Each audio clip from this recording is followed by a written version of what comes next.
It's a beautiful day in the gamerhood, a beautiful day for my gamers. Would you be one? Could you be one? Shout about thunder, but don't despair. This colony's breeding great robbers. Would you be one? Could you be one? If the 80% mortality rate works for you, for a few bucks a month you can sign up and have the Hobbs kill you. So let's make the most of another Sunday. Brew up some coffee and play it my way. Would you be mine? Could you be mine? Won't you be my gamers? Won't you please, please won't you be my gamers? Hey everyone, welcome to Mr. Hobbs' Gamerhood. We're starting an hour late, my apologies, but we're still playing low fantasy gaming. This is the Chronicle of the Cursed Axe. I'm Jason Hobbs. I'm going to be the GM. You can call me Mr. Hobbs because this is my effing Gamerhood, bitches. You can talk now, Hawk. Anyhow, you can unleash now, Hawk. Let's meet the players. Hey, Sean, you have a reoccurring character. Want to introduce yourself and your character, sir? Hey, I'm Sean. I'm from Gaming and BS RPG Podcast. We stream here on Monday nights. It's 8 p.m. Central Time. Check us out. I will be playing Hobbs, a ranger, human ranger. Did I pick a particular ethnicity? I don't think I did. I think you're Argosan. Oh, I will put that in there. A Midlander, same thing. An Argosan male ranger. And my friends and colleagues that I traveled with on the last episode have all met their fate. And so now I'm a solo adventurer looking for some more help. An untimely fate. We don't want to get into Aaron's job, though. He's going to recap that for us, I'm sure. Yes, Hawk. Of course. I'm Hawk. I am now officially 56 years old.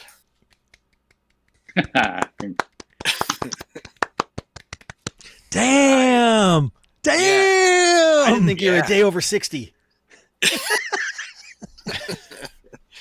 And man, was there a huge ass party yesterday, and it was awesome. Character?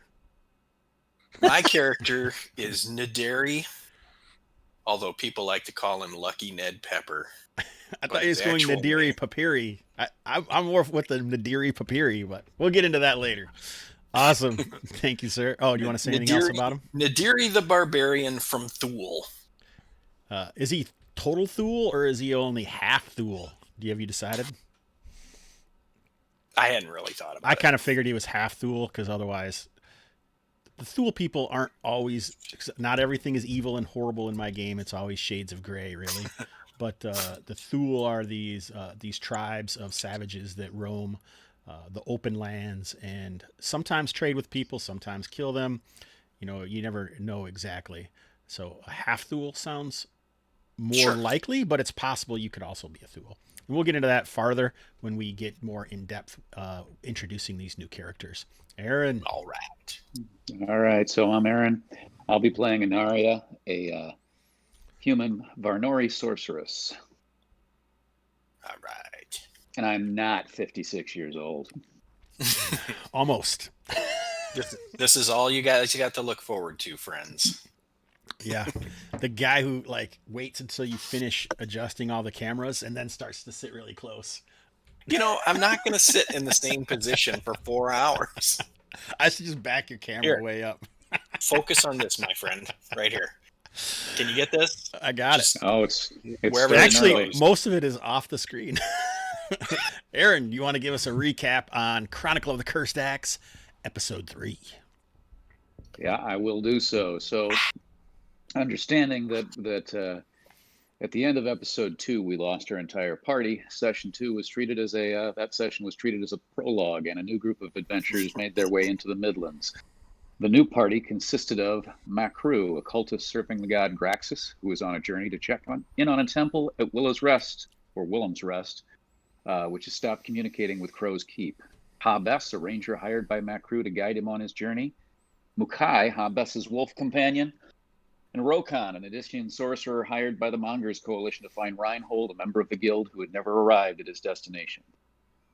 Rokan had planned to hire Hobbs, but discovered that the ranger and MacLeod were already heading in the same direction, so the three decided to travel together. They discover not long into the journey a merchant's wagon that had been attacked and a body nearby. As they approach the scene, the group is attacked by Scorn, the beastmen of the Midlands, and battle ensues. As the fight begins, Rokan begins to cast a lash of unerring pain. As he reaches through the fold of the dark dimension to pull it at the ethereal energies, he feels something change. The lash strikes at its target, but as the light fades on his hand, he discovers it has become a chitinous claw. No time for thought in the moment, however. The Scorn advance. The party engages. Mukai the wolf kills one of the beastmen. Hobbs and MacLeod each another. A bit of fortunate geometry allows Rokan to kill 3 more with a casting of Thunderous Invocation. In the moments that follow, a survey of the scene finds that the body by the wagon is that of Reinhold, solving the question Rokan came to seek. But Hobbs, using his tracking skills, finds tracks showing that there were living prisoners carried off by the Scorn to the southwest. Given what is known of the Scorn, those prisoners were likely taken as food. The group follows after a short rest to recuperate. Hobbs scouts ahead and discovers a group of Scorn in a ruined fortification and 3 prisoners trussed up in the base of a ruined tower. There appear to be 9 of the beastmen to the party's 3. A strategy is needed.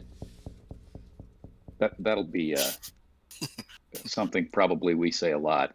Hobbs and Mukai position to start taking Scorn out with his long bow. MacLeod and Rokan sneak up to the tower and whisper to the prisoners to get ready, and they wait for the arrows to fly. Instead of arrows, what they hear is Hobbs yelling at the top of his lungs. He fumbled his first arrow and damaged his bow, and in a moment of rage, snapped the bow in half. Then he began shouting as a diversion. MacLeod and Rokan run up around the wall of the ruined tower and discover a Scorn there standing guard. Rokan runs up and attempts to strike the guard with his claw. It's an ugly thing, but hard like a hammer. However, as a claw-wielding pugilist, he makes a pretty decent sorcerer and swings wide. Fortunately, MacLeod is there with his axe and takes the Scorn out. Rokan is able to recover and casts a Thunderous Invocation, killing 2 more advancing Scorn, blowing their bodies back and away. Hobbs and Mukai, at the other side of the ruined compound, start working their way across. Mukai tears the throat out of one beastman. Hobbs rushes forward and slices the head of another in half as he runs by. Back at the tower, Rokan moves back to free the prisoners while MacLeod takes on more advancing Scorn. Sadly, MacLeod falls in the attempt. 3 of the prisoners run off, but 1 stays to help Rokan fighting off the Scorn. The departing prisoners turn out to have the right idea. The brave prisoner falls, and Rokan determines that discretion is the better part of valor, but is taken down in the retreat. Meanwhile, Hobbs and Mukai continue their work at the ruined compound, slicing and biting their way through all of the remaining Scorn. He runs to his fallen companions, but they are beyond his arts. Hobbs finds the remaining prisoners in the woods and asks their help to lay his companions to rest. In the compound, he finds a hidden staircase, but does not descend, choosing instead to proceed to Willow's Rest to recuperate. So, and here's the question. Would that be a TTPK? Would it be a partial party kill or a 2/3 party kill? Because that's where we're at. Near TPK? I don't know. I don't know what. I like TTPK, 2/3 party kill.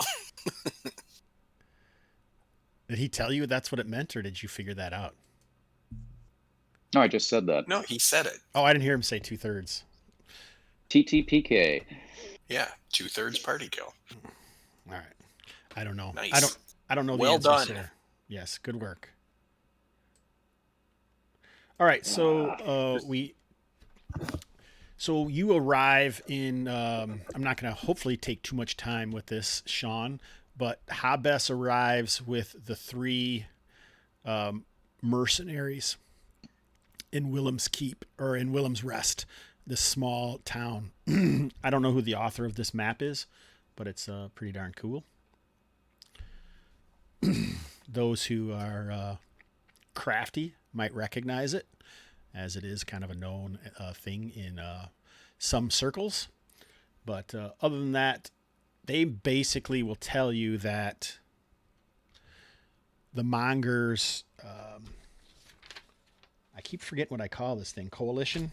The Mongers coalition is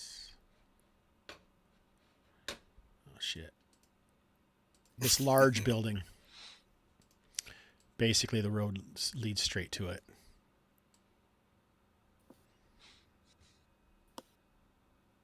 Sean. Okay. So what are you gonna do?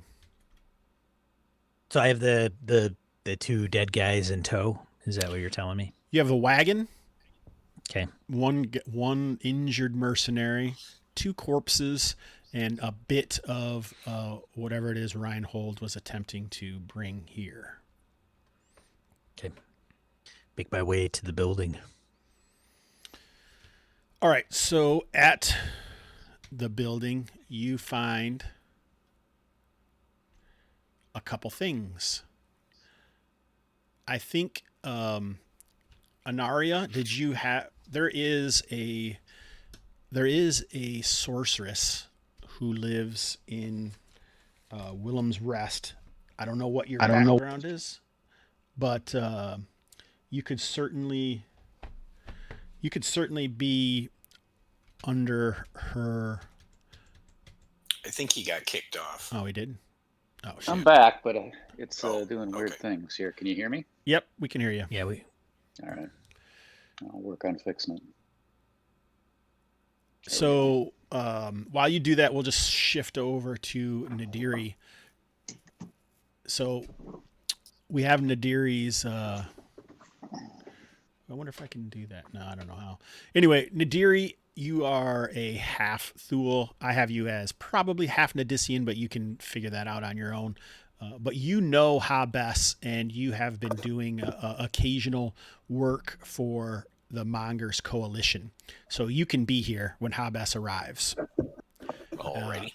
And you know the guy who leads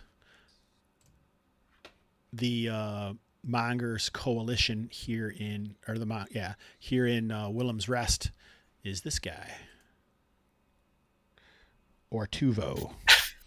he looks quite like a fancy pants. Yeah, he doesn't have a mask though. No mask, but Oh, Oh, he should. That adds character, man. the masks though have some kind of attacks. They're usually the people of Dol Karak use the Karaks, and he's not a Karak, he's an Odyssean, so Oh, all right. that's why I didn't go with the masks. But anyhow, there he is. His name is, like I say, Ortuvo, and he is the head monger here in Willem's Rest, and kind of helps detail everything as things pass on down to Melek, is where they would eventually be headed, you would expect. And he occasionally sends you as a guide or whatever. So you have done work, and you know Hobbs as well. You guys have met before, and you can decide what that entails. Another person who has been doing occasional work for Ortuvo is Anaria. And Anaria is the... I'm not sure how a Venori got down here. That's something we'll look into if Anaria makes it past 2 or 3 sessions. We can get into some background for characters. But there is a sorceress who lives in Willem's Rest. And her name is... I'll be able to tell you here, but I didn't write it down on anything. That was Nadaya.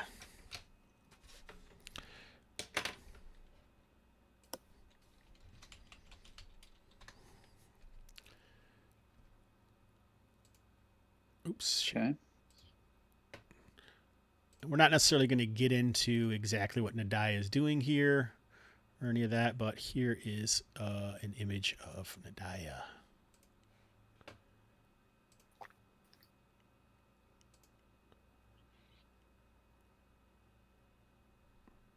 All right.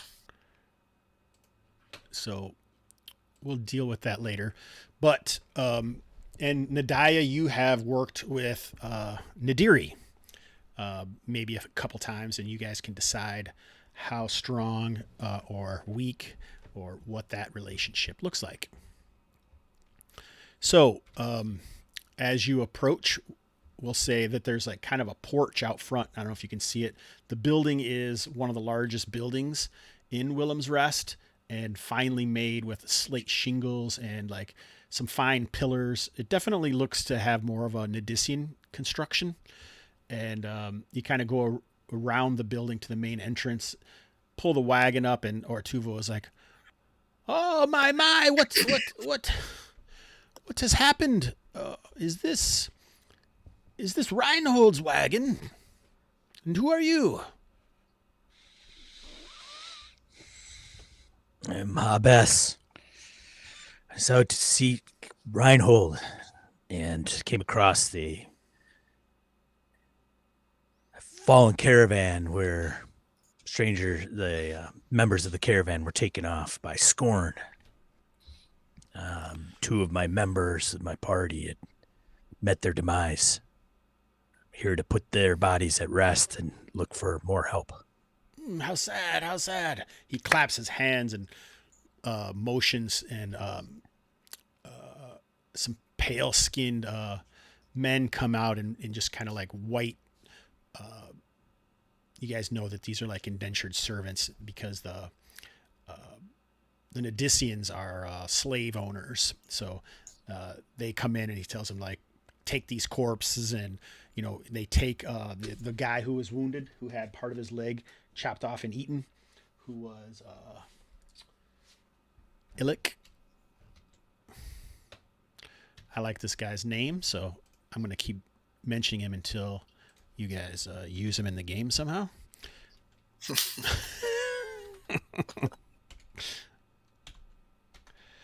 All right. And then he will, you know, he's like, "Oh, what, Nadiri, what do you think of this?" And that's when you guys, Nadiri, you know, whatever you were doing, sharpening a punji stick or something, I don't know, you realize that this is Hobbs, the Argosan that you've dealt with in the past. I think Nadiri, you could also, Bart isn't part, we decided Hobbs was in the Hunters Guild, I believe. Let me double check. I guess I'd be okay with that. Some association with them anyway in sure. In Crow's Keep. Is that the right one? God, I don't even know. I wish Steve had a place for notes on this thing. Crow's Keep. Yeah, there is. It says treasure/loot/inventory notes. It's under your coins. Yeah. Yeah. Not ideal, but. And you guys know that the local watering hole is a tavern/inn known as the Axe. The Cursed Axe? Yes. Finally, Right session across. 4. We finally found the namesake of the campaign. I did name this episode or this session Finding Rest. All right, so obviously you guys aren't going to do a lot of role playing.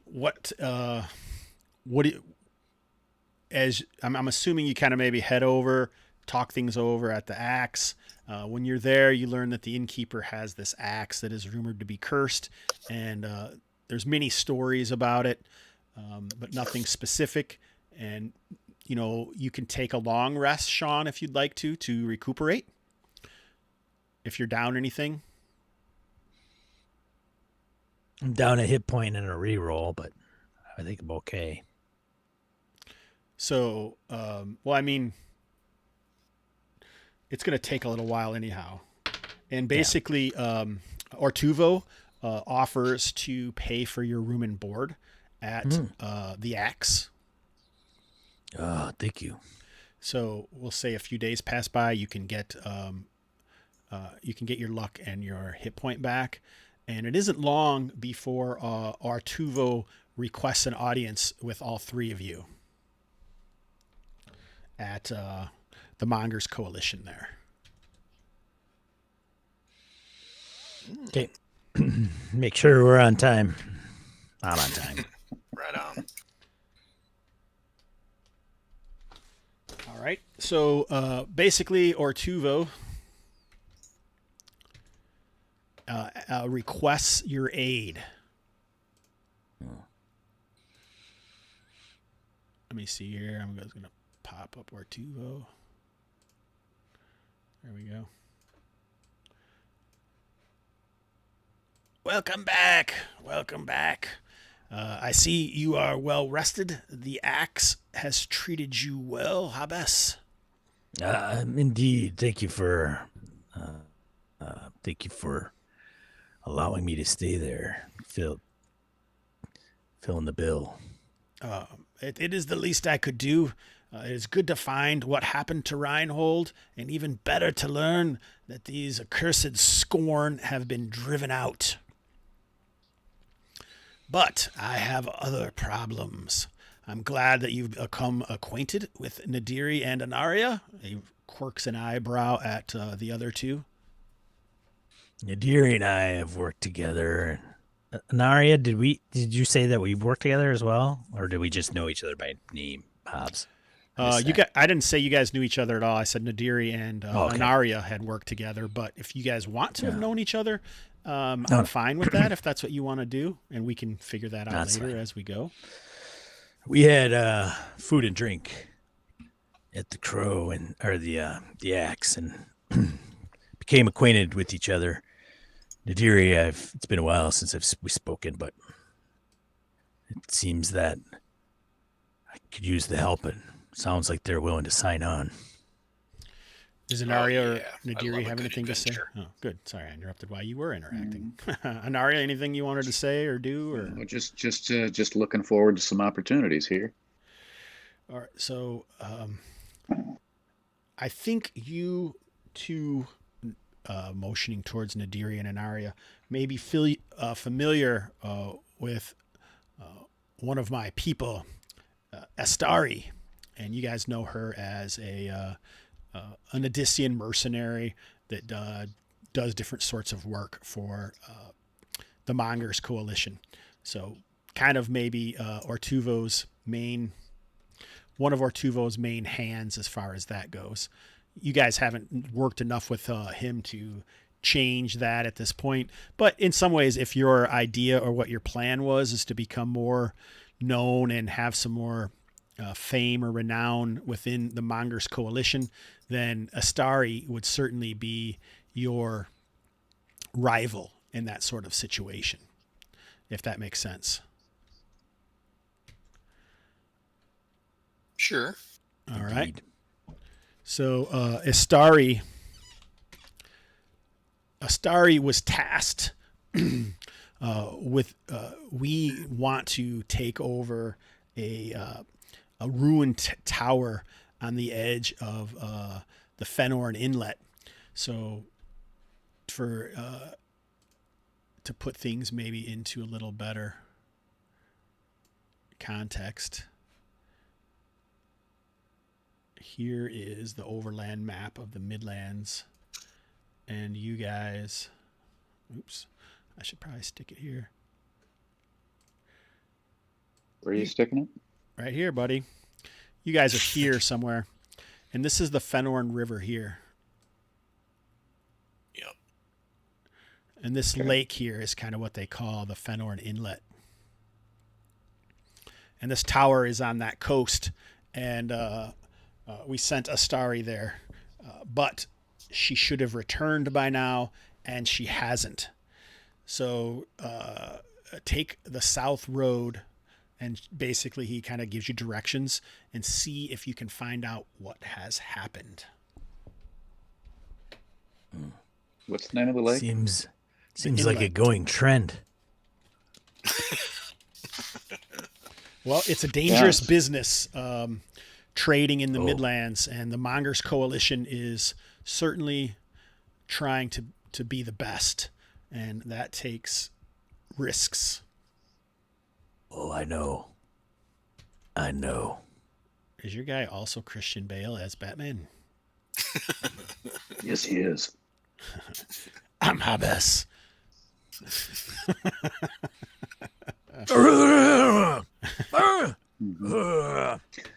He gets to do this because he's not wearing hockey pads.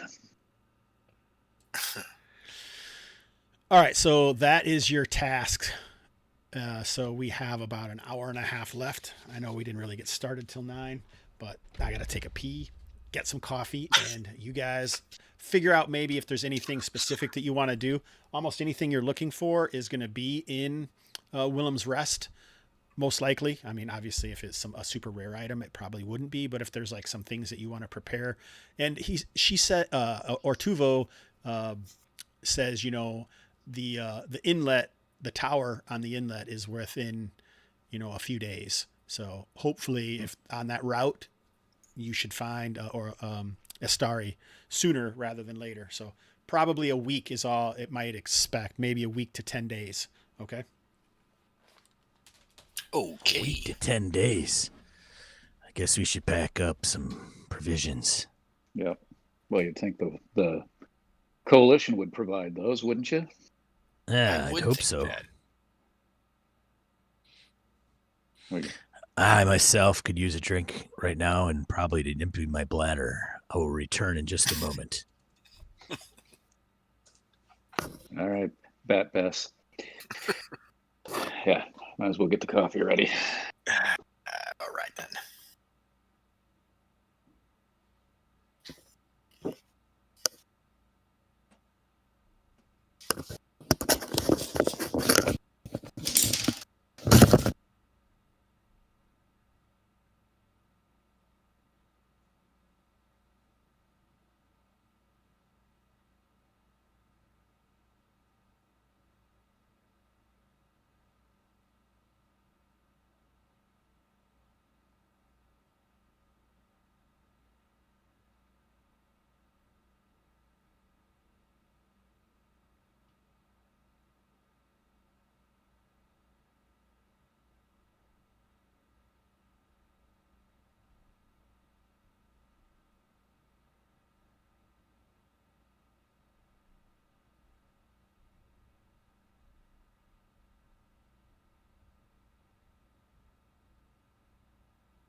What you doing there, Hawk?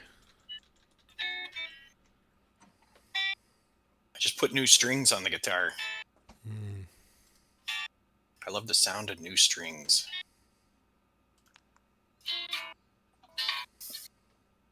All right, that's enough of that nonsense. Play a riff, man. I want to hear some riff. Play Freebird. Freebird. Freebird. Freebird. Oh, here's what I got for my birthday. What is it? Birdhouse. Oh. Or a bird feeder. Oh. But it's the peanut bird feeder. We're going to try to get some blue jays in the yard. Blue Jays. Wow, you are 56, aren't you? Holy shit. Mother, we got new birds in the yard, Mother. Hey, I get excited about birds in our yard. Yeah, I tell you, when I see a good one, like when I see a rose-breasted grosbeak outside our window, I get very excited.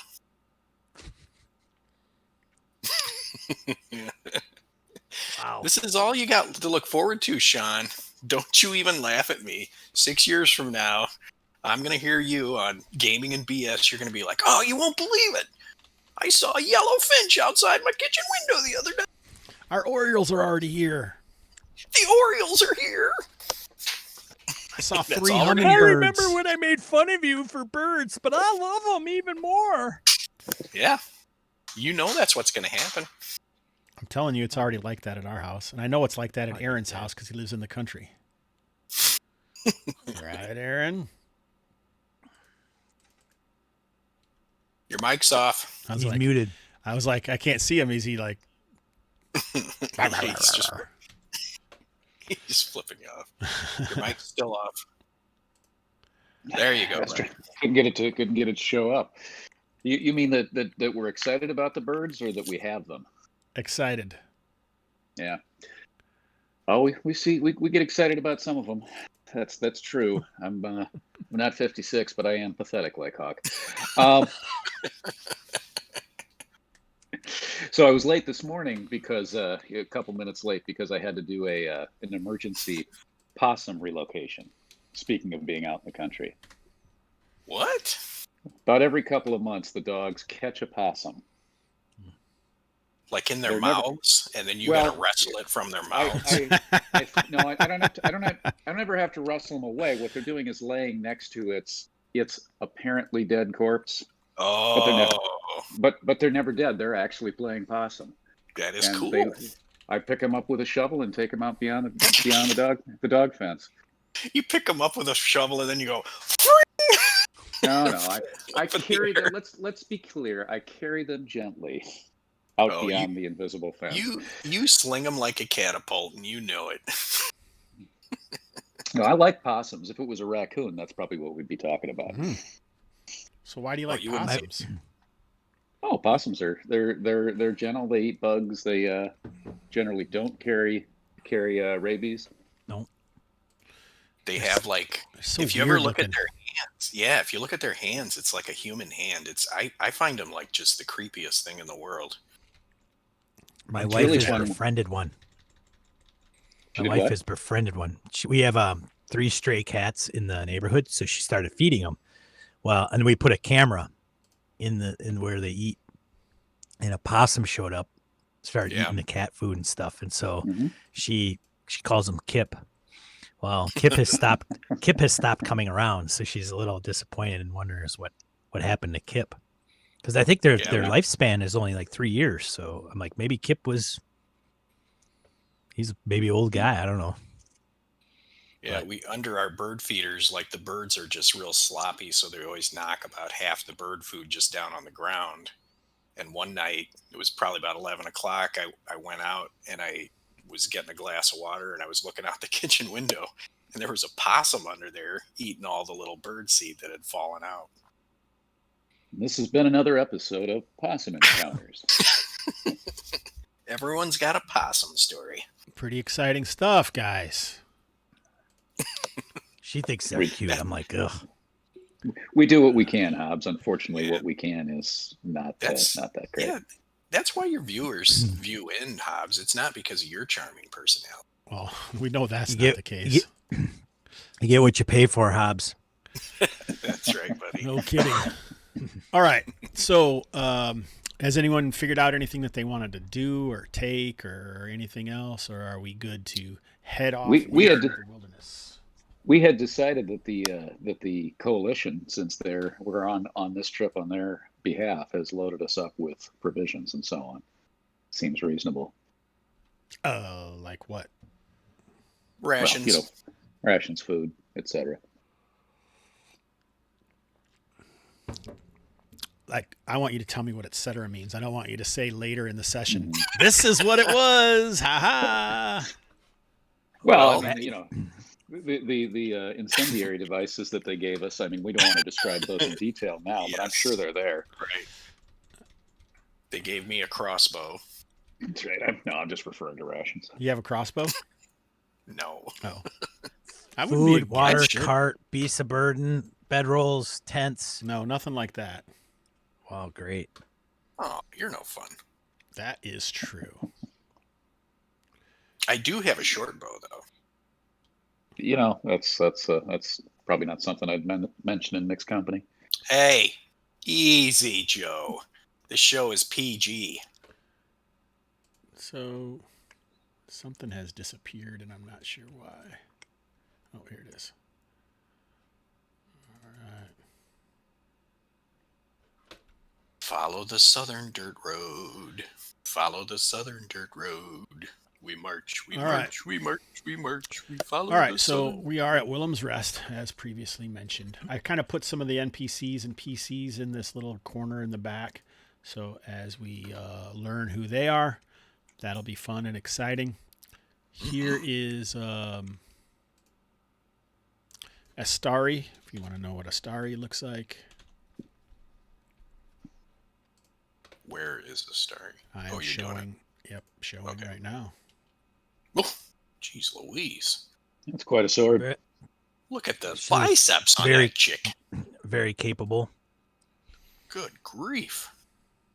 I'm a But little she's terrified. disappeared, huh? Yeah, she hasn't returned. We're in trouble. I know. If she hasn't returned, what chance do we have? All right, so what I want to do is use some of the low fantasy gaming stuff here as you guys head along the trail. Follow the southern dirt road. Let me find it here. 129. Follow the southern dirt road. Looking for a starry who disappeared.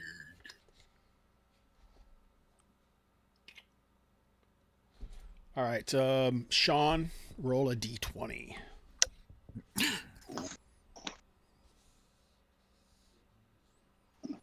What'd you get, sir? Perfect. 6. Perfect. That's exactly what we needed. As far as we know.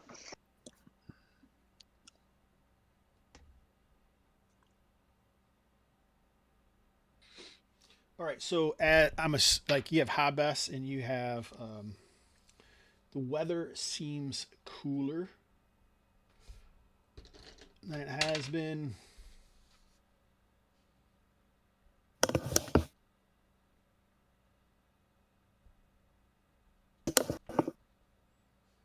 And it is foggy and a light drizzle as you are marching along the southern road in the Drelnor forest. What is your, what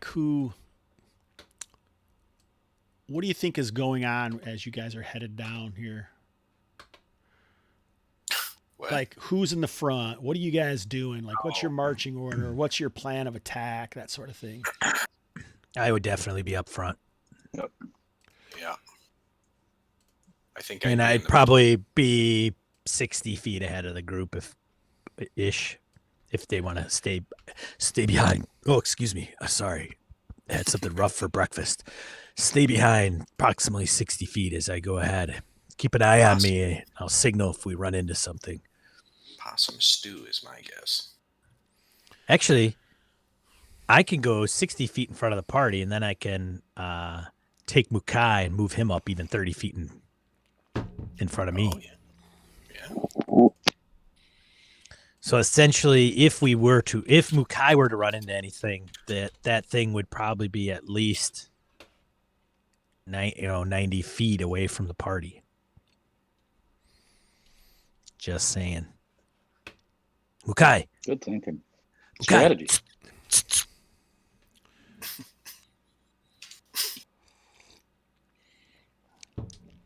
All right. Mukai's got some kick-ass sniffer. Yeah, so as you guys are traveling, things don't change a lot. And it is about 2 days into the travel. So near the early, I guess the next morning, the next morning, the weather hasn't changed all that much. The drizzle has stopped and the fog is gone, but it's still a little cooler. than it has been. And you're near the inlet, so like the birds are kind of shifting a little bit, and you can kind of notice that smell of water. Like, would you say in Madison that your freshwater lakes have a different kind of smell, and there's a little difference when you're around them? Well, not those lakes. Oh, yeah. Yeah, they're pretty shitty lakes. In my opinion, they if the weather's been warm for a long time, they can get pretty stanky. So, you guys kind of move into an area, and it looks like the trail forks to the east to head over closer, and you know that you're probably within a half day's travel of the sunken tower. And it looks like you've happened upon some hot water springs. But there seems to be some creatures frolicking along the edge of them. Don't kill them, Hawk. I signal back to the group. Are you signaling hold up? Yeah. Shit. Armless. Give the universal symbol of hold up. Huh, interesting. So It's an why don't you, armless Wilderness lore. Hobbs, why don't you make a wilderness lore check? Wilderness I could or do that animal? too. But I you're have not. that. You haven't seen it yet, unless you want You to. haven't You want to sneak up there to where he is. No, you're right. You're right. I'm not there. Wilderness or animal lore? Animal both. lore sounds fine. Whatever it's supposed to be. Sometimes it just does not do anything when I click the icon. Oh, that's awesome. Would you like to use your reroll pool? It looks like you need an 8 or less to succeed. It's kind of. And I'd rather Exactly wait. what that, yeah, that's Yeah, a what that good thing choice. is to I think my gut tells me that it's not a pet dog type domestic animal. It's just my gut feeling. So I'm not going to use my reroll pool. Probably use that for something a little bit more important. So I will put. I'll get Mukai to come back. Mukai. All right. And I tell him, I, stay. one of the things that I realized is we haven't really talked about experience. What? Right? I mean, I haven't given any. Obviously, most of the time you guys don't survive for that long, but Yes, I would like some experience points. so why don't we take a minute and discuss how we're going to do experience points. This is a low fantasy gaming, so you could do experience points the same, but there's also some options as far as advancement and experience goes. So, like you could, one of the thing is, oh God, 110. I'm trying to figure out what he calls it. I was reading this last night. Session advance or downtime level up. So I'm open either way. The session advance, what it does is, so each class has at least 3 advances each level. So usually you're going to get like an increased hit points. You're going to get a reroll die or an extra use of a class ability. You get like luck increases. And basically what happens is you randomly roll on this table, removing the one that you get until you get all the session advances for that level. And so if there's 5 of them, then it may take 5 sessions, but every session you're going to get something new. See what I'm saying? So you could either pick it or we could roll it randomly. So at the end of using this method, this is page 110 that I'm looking at if you guys in the No Fantasy Gaming Deluxe book. Oh, this is actually saying it only takes 3. So if you gained all 3 of your increases, then you become leveled up. So every 3 sessions, basically, you're going to go up a level. But it's not like you're not going to get anything for those sessions. Each session, you'll get something. He does like an incremental kind of thing. Yeah. What do you guys think? So- You like that? So you're just talking about instead of getting it all at once when you level up, you get it over 3 sessions. Yep. And then, like, if you haven't gotten it all at that point, then it goes. You get the rest of whatever comes with the next level. Because, like, there's attack bonuses, your class abilities. Like, sometimes you get new skills. Like, at 3rd level, you get a unique feature. So there's some different things. So. Oh, okay. But so it still only takes. You're going to get something each time, each session at the end of each session for the next session. But you'll get all the extra stuff that comes with the level after the 3rd session if you don't have it all. Yeah. So you're just getting pieces of it as you move along. Right, and then you'll get the rest of it at the 3rd session. I actually kind of like that. That seems okay. Because you're like getting something every time then. Yeah, and I especially like that with the way you usually handle experience Hobbs, because it usually takes like 10 sessions to Go up advance a level. Yeah. Yeah. Yeah, so this is this is a little better. Yeah. So I kind of like that. So Sean, it seems like Hobbs has gone. What would you like? Would you want an extra use of a class ability, a reroll die, or increased hit point, or do you guys want to roll randomly? You guys want to roll randomly? I mean, I'll let those guys. Can you let us do our own thing, or do we all have to do the own? You should probably do the same thing, because the guy who rolls randomly might be getting punished compared to the person who is picking, right? Oh, that's I guess I like choice. I like the If you give him the choice. Yeah. Hawk votes random. Sean? Yeah. I could go either way. I mean, if you said, "Hey, what would you choose?" I'd be hit points right now. But Aaron, what do you think? I don't know. I think random makes sense. It seems more organic. All right. I think that's the vote. Sean, you lose. So Sorry, Sean. roll a D8. here's to democracy. Here's to democracy. Here's to democracy. Here's to Hawk's birthday yesterday and all the things that came with it. Yes. It was a big party, man. Man. Joe Biden somehow knew it was my birthday. I don't get that. It was crazy. I loved his birthday speech. All right. I know. What a nice speech. Roll a D8, Seaner.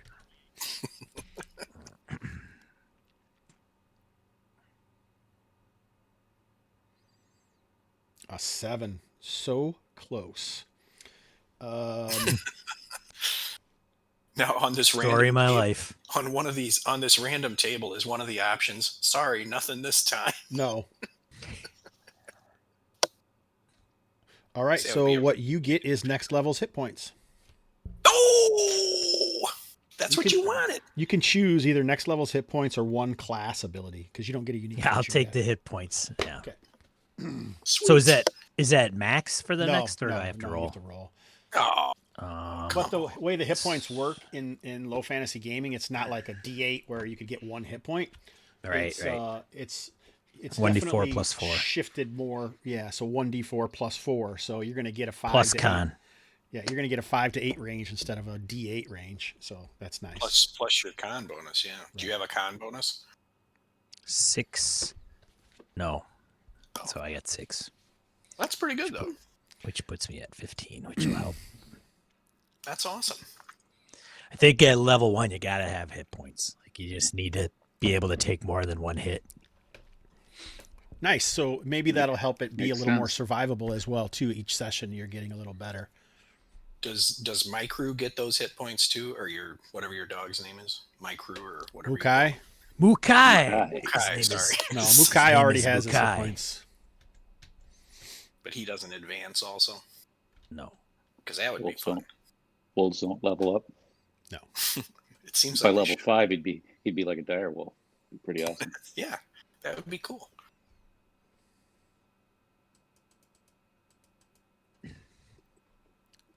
So I come back to the party.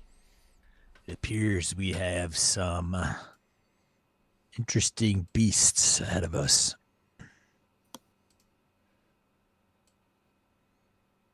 Do They don't, I they did. don't, they don't sound I- friendly.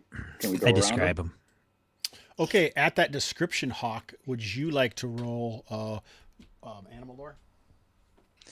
My wolf Sure. actually does get more, by the way. Oh, because every time you go up, it gets a plus or something? I couldn't remember. Gains the following benefits. So at max hit points plus 2 HP per ranger level. So he's got 2 more HP. Nice. That's cool. To hit bonus and critical hit damage based on ranger's level. Well, the level hasn't changed. Oh shit, this is all per level. So I guess he's not going to get anything for like 3 sessions, right? Yeah. Oh, well, then I'm screwed. That makes sense. Okay. So Oops, sorry. I failed my animal lore check. All right. So Yeah, I apparently accidentally hit insight. That was unintentional. Do you want to try to do an animal lore to see if you've heard of these creatures before, Anara? I don't have it as a skill. You don't need it. You can still roll an intelligence check. You just can't use your reroll pool. That's the cool thing about one of the cool things about this game is you don't have to have the skill. Anybody can do it. So you don't have to use your character sheet to decide what your character can do. You can just do whatever you want. It just has mechanics that fit that properly. Well, so then can I use that accidental roll that I just did? Well, that was an insight check. Probably not, because if you had failed, you would have wished that you could roll again. All right. Am I wrong or right in that? And I failed on that, so. All right, yeah. So, Hawk, do you want to use your reroll pool to reroll or anything? I do not. All right, so, yeah, you guys don't really know much about these creatures. For whatever reason, you haven't really ran into them. Oh, how tall are they? That's not clear from the picture. Yeah, he said that these are about 4 feet tall or so. Oh, that's too tall. Yeah, they sound nasty. Does it look like? Because we know Hobbs has been up closer. Does it look like there's a way to go around them? Not easily. You might lose the trail if you do, because you don't know how far or where Astari's band is as far as this is. So, but it's possible you could catch up to him. That's a risk that you're taking. There's only 2 that I can see. Yep. If we go, I mean, just looking in terms of where we're at, I'm wondering about. You're not really right there. I just put you there so you could see, because I think you would want to be more than 40 feet away from these creatures before you decided what you're going to do. Indeed. But Hobbs could explain this. Like, he could explain that there's like an upper path. Yes. Like Yes. to the west of the lake. Yeah, I just didn't want you to think that you were right there. That's all. Right. Okay. We could go around them. There's a path to the right that goes up and around, but we must be careful. If we gain their attention, we may be in trouble. All right. That sounds like a plan. You guys sure you don't want to attack them? What we could do is we could spread out, have somebody move ahead quickly as the other 2 covers. Once you're in an advantage point, then you can cover us as we move forward. Do you have missile weapons? Yes, I got a short bow. I got a spell that'll travel some distance, and I got a spear. Based on Hobbs's description there, it looks like the area we're coming down, it would be to the right of these. The path that goes to the right of them is elevated.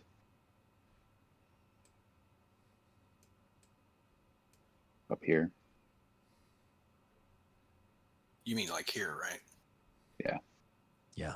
So you guys want to go this way? No, well, I know. Yeah, but we could come around and go back, or if we wanted to. This is also elevated over here. Right. Yeah. So that's the highest We side can't- up there. Yeah. But I'm wondering if maybe we would want to be moving across at an elevation, and if we have to fight, we can attack from an elevated position. But just visually, Hobbs, this looks way more elevated on this side, right? Yes, I would agree. Like this would be, Which is- that would have to be like 10, 15 feet drop, right? Yeah. Yeah, Whereas so what if we, this is probably 6 to 8, and then this is probably 6 to 8.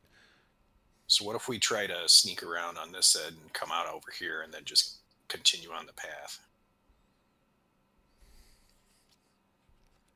That's I mean, fine. do we know we want to go this way, right? Yes. Okay. Basically, at the spring, she said, take a left turn. Oh, okay. Take okay. a left at the I springs. don't remember you saying that. I don't remember you saying that. Yeah. Okay. I didn't say it originally, but I said that Hobbs knew that was the direction that you had to go. Oh, Yep. Yeah, he told me. very good. Very good. Are we clear? Well, that's are what we I clear? said. Are we clear on the direction that we're going? Naria, Nadiri. I think so. So we're gonna walk around the outside to the left of these guys up above, and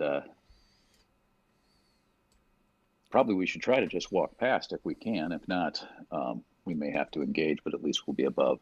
Is that where we're at? Oh, shit. I should have moved it to the tabletop so everyone could see what we're talking about. Yeah, nobody can see it.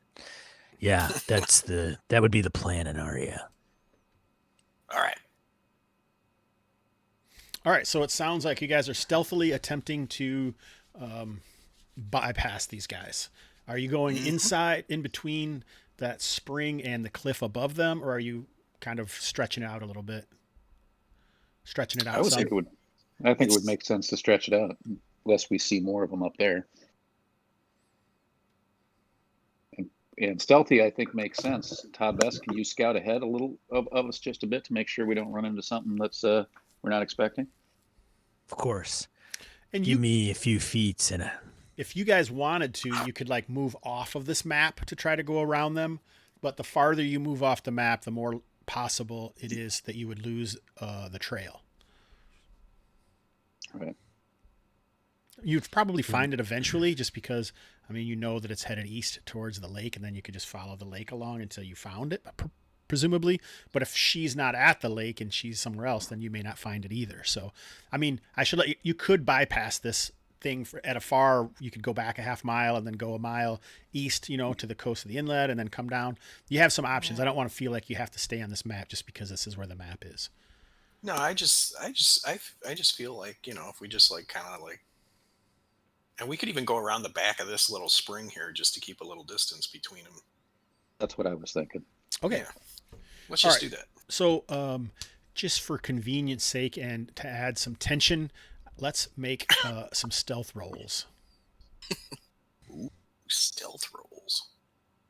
Oh, I didn't pick stealth. So you still have dex. All right. The only thing that happens if you don't have stealth means you can't use your reroll pool to make the roll. So, Nadiri, you failed your stealth roll, but everyone else succeeded.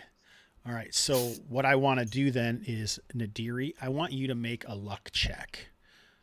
Just so you just roll luck, not modified by anything. This is just a straight up luck check. All right, success. All right, so as you guys are slinking along around this spring, as Nadiri passes it, this spring here, something surfaces. Jeez Louise. Oh, of course it does. But it's facing the other direction. Oh, is it the Loch Ness Monster? No. I saw it. Oh, it's one of those damn things. Oh, it's a big-ass damn thing. Yeah, it's much larger, and that's when you realize that the other ones are probably young ones. Jeez. So like its head surfaces, those horns kick back, and it stretches out and lets out a roar. And you guys scuttle away. So good work bypassing that problem. Mm-hmm. All right, so heart's beating. You guys move along the trail farther, and you come upon a small stream and a unfortunate vision. Uh-oh. Oh, it's beautiful. You found a camp, but it looks to be pretty roughed up. It has some issues. Yeah, it looks like something's destroyed it. So you see a few tents that have massive rents in them. If there's anything still standing, they're flapping in the light wind, the drizzle beating on it in a soft rain. Corpses kind of litter the area.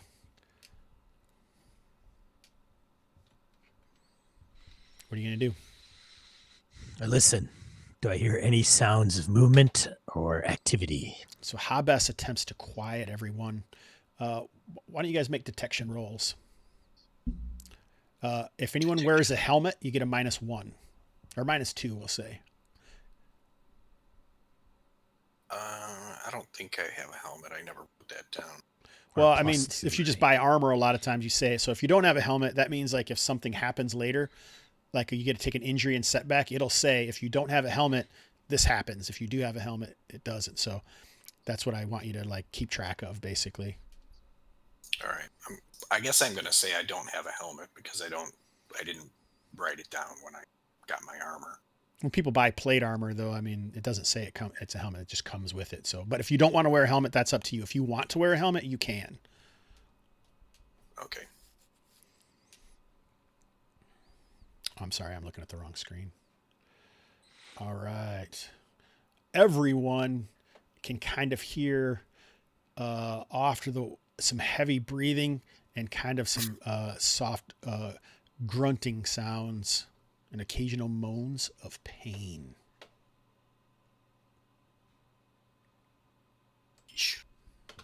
Humanoid. It's hard to tell. Direction. Off to the side. There's not a map, so this way.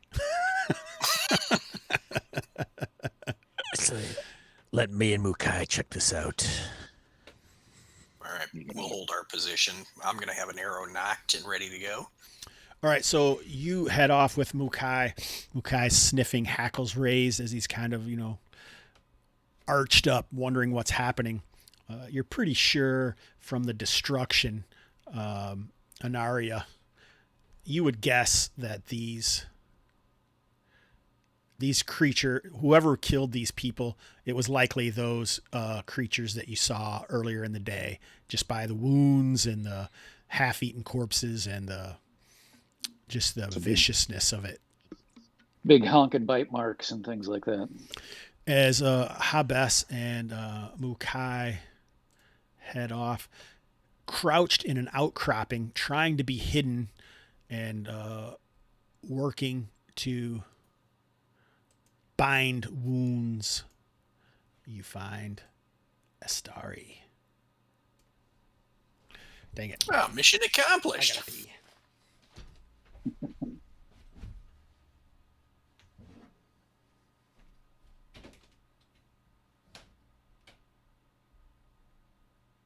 Working to bind That was wounds. easy. These things must have. Yeah, glad we snuck around. It's all pretty much it. Success! I know. Adventure over. Finally. Nobody died. So for future all I reference, had to do was subdue my killer instinct, my desire to kill everything that moves. That was it. God, this game's easy. Now you're good, man. Click. Hey, click. Bing. But part of me wants to go back and kill those things. Yeah, we'll try to keep you in check. Yeah. For future reference, yeah. Quietly walking by. That's the rule of thumb. Oh. That's just no fun.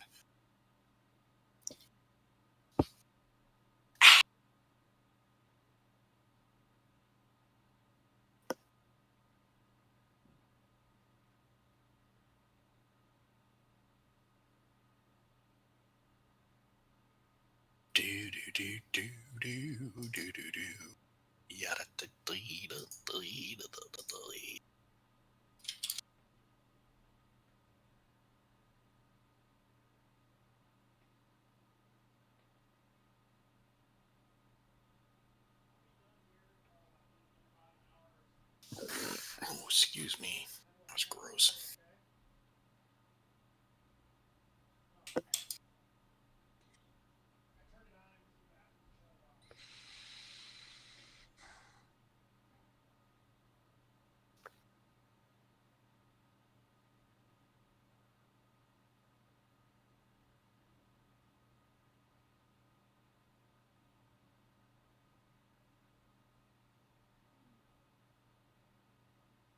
So the lake stinks, huh? I have these. I have this idyllic view of Madison because I visited a few times. I got some friends live up there that we visit every now and then, and I've always loved going up there. So I have this very utopian view of Madison. But you're saying the lake stinks, huh? It's not too bad. My in-laws have a place on one of the lakes, like off of Jennifer Street in the on the Monona side of things, and the smaller one. It's fine. Like most of the times it's fine. It's usually when things get to be like a 90 to 100 degree heat index for a week or two, and then they put out blue algae warnings. That's what I figured. Oh. Yeah, blue algae. And I cannot tell you seriously when the last time I ever was in one of our lakes. And I don't live far from one, and I'll usually ride or run or walk. I come to it and then kind of roam around it. And if it's one of those days and the wind's going the wrong direction, it's just like, ugh. And it's just, it's nasty. But if it's, normal temperatures that kind of go up and down and it rains on occasion, they're not bad. But it's just unfortunate because there's parts of it that are just, weedy and like, it's got the crappy, what is it? Just the shit. It's got to be dragged sometimes. So I don't think they're bad because they get a good amount of boats on it, and people canoe and kayak and everything and windsurf. So they're decent size, but I don't know. Most of Wisconsin's natural bodies of water are mostly marsh and swamp, so that makes sense. Sure. Right. I mean, when you're up on like Castle Rock or something like that, you got to realize that it's the river dammed. That's why there's a lake there. It wouldn't be there otherwise. Right. Yeah, the Rock River is like that, right? I don't know if the Rock River hits you guys, but there's a tributary lake in the Rock River where it bends, and it's a rock lake, but it's not a lake. It's just a bigger bow in the river, right? So, and that's east of us a little bit. But yeah, they're okay. They kind of create a cool ambiance. They kind of irk me because they create an isthmus, and the way Madison's put together is like, you have the Beltline Highway, which is the east-west corridor, and that's how Madison kind of rolls, east-west. And, traversing it, the Beltline is always, packed, and it's always a fucking mess for traffic. Yeah. And the only other alternative at a particular time is to go down through town, right? And that's through town. So you're down on campus, the speed limit lanes are probably cut off or open depending on the hour. So that's kind of a pain in the ass. And then you go north around the lake, which is even becoming more traffic, and that's just a 2-lane bi-directional. And so I do not miss COVID.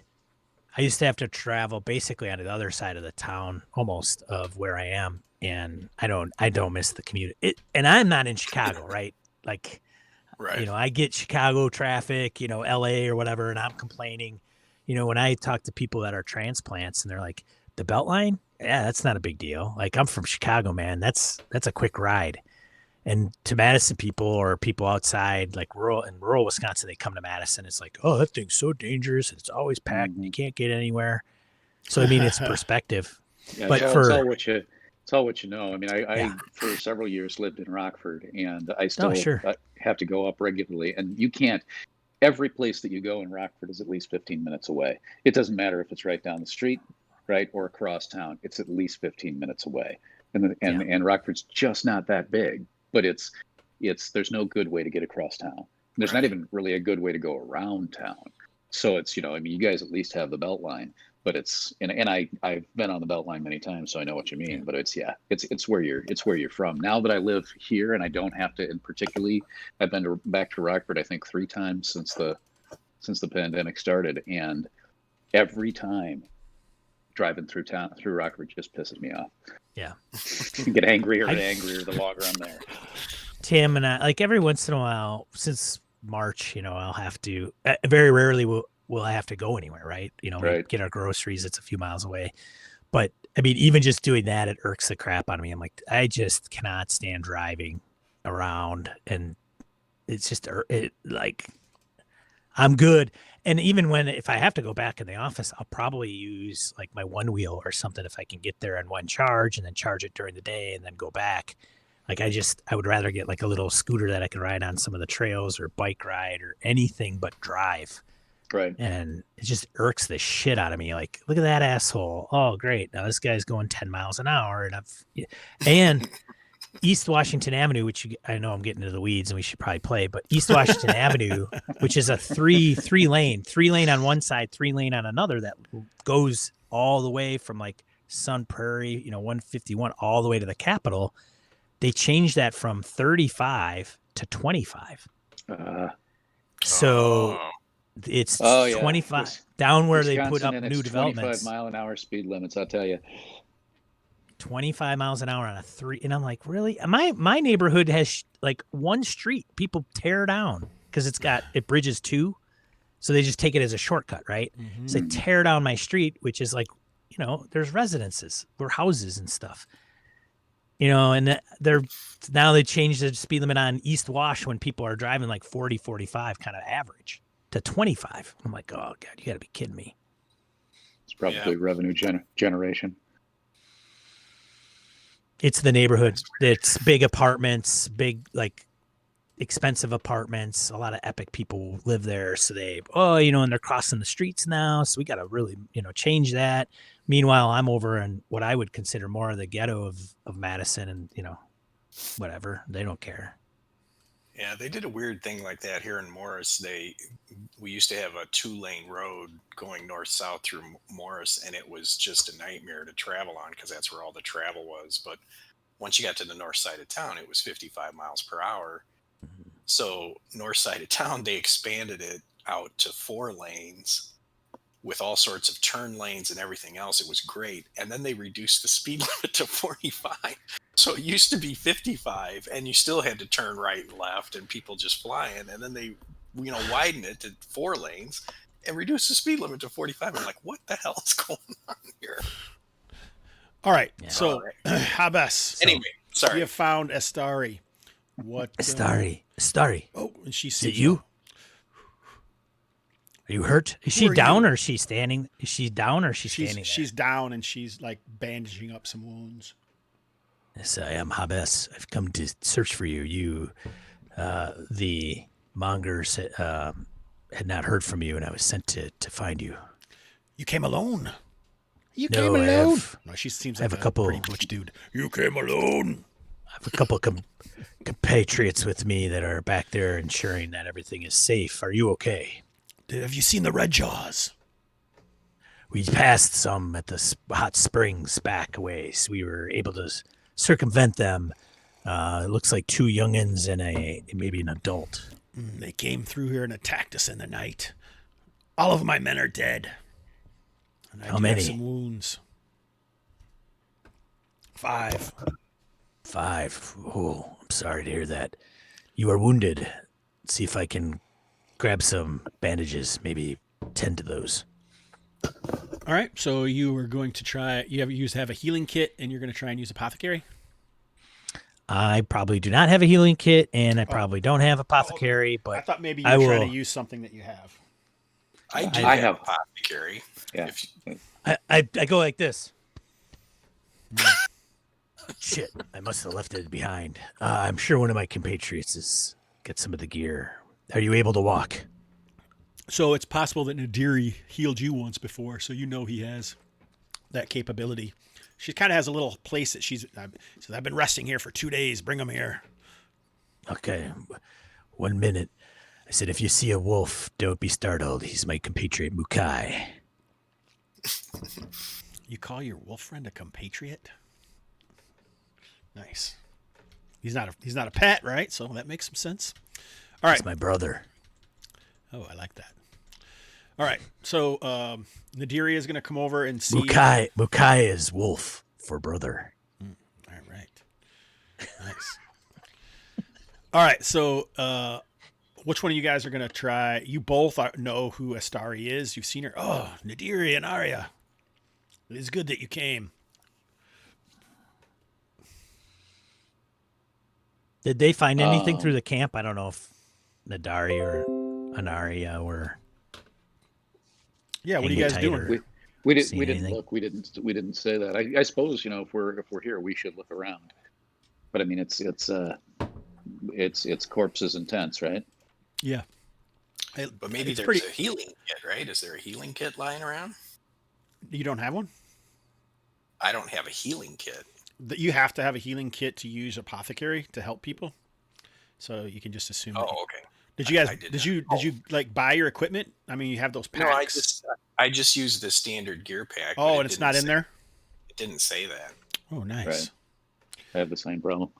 Oh, yeah. We'll say. Well, let's make a luck check. One of you guys can decide who, or you can roll detection. Both you guys can. Roll detection. I'm pretty sure healing kits were part of the etc. Success. All right, so a great success and a success. Why'd you roll twice? No. Oh no, that's two different. I didn't. I rolled once. Did you want to roll two, Anaria? Sure. Luck. No, we're doing. I changed it to detection. Sorry, we have detection, right. So we might as well roll detection. Ooh, terrible failure. He steps on it. So Anaria seems a little bit nonplussed by these red jaws, and especially when she had seen the head of the one surface and how large it was. So she's more looking around for that than she is searching around the camp. But Nadiri certainly finds a healing kit, and with his fantastico roll, we will also say he finds.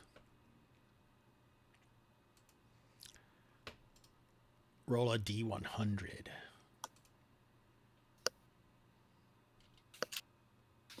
Boom! A 77.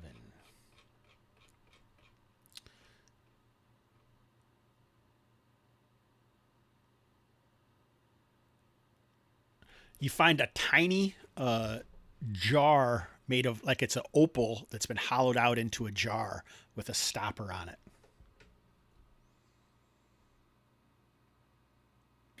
Looks like a healing potion to me. Do you look inside? Sure.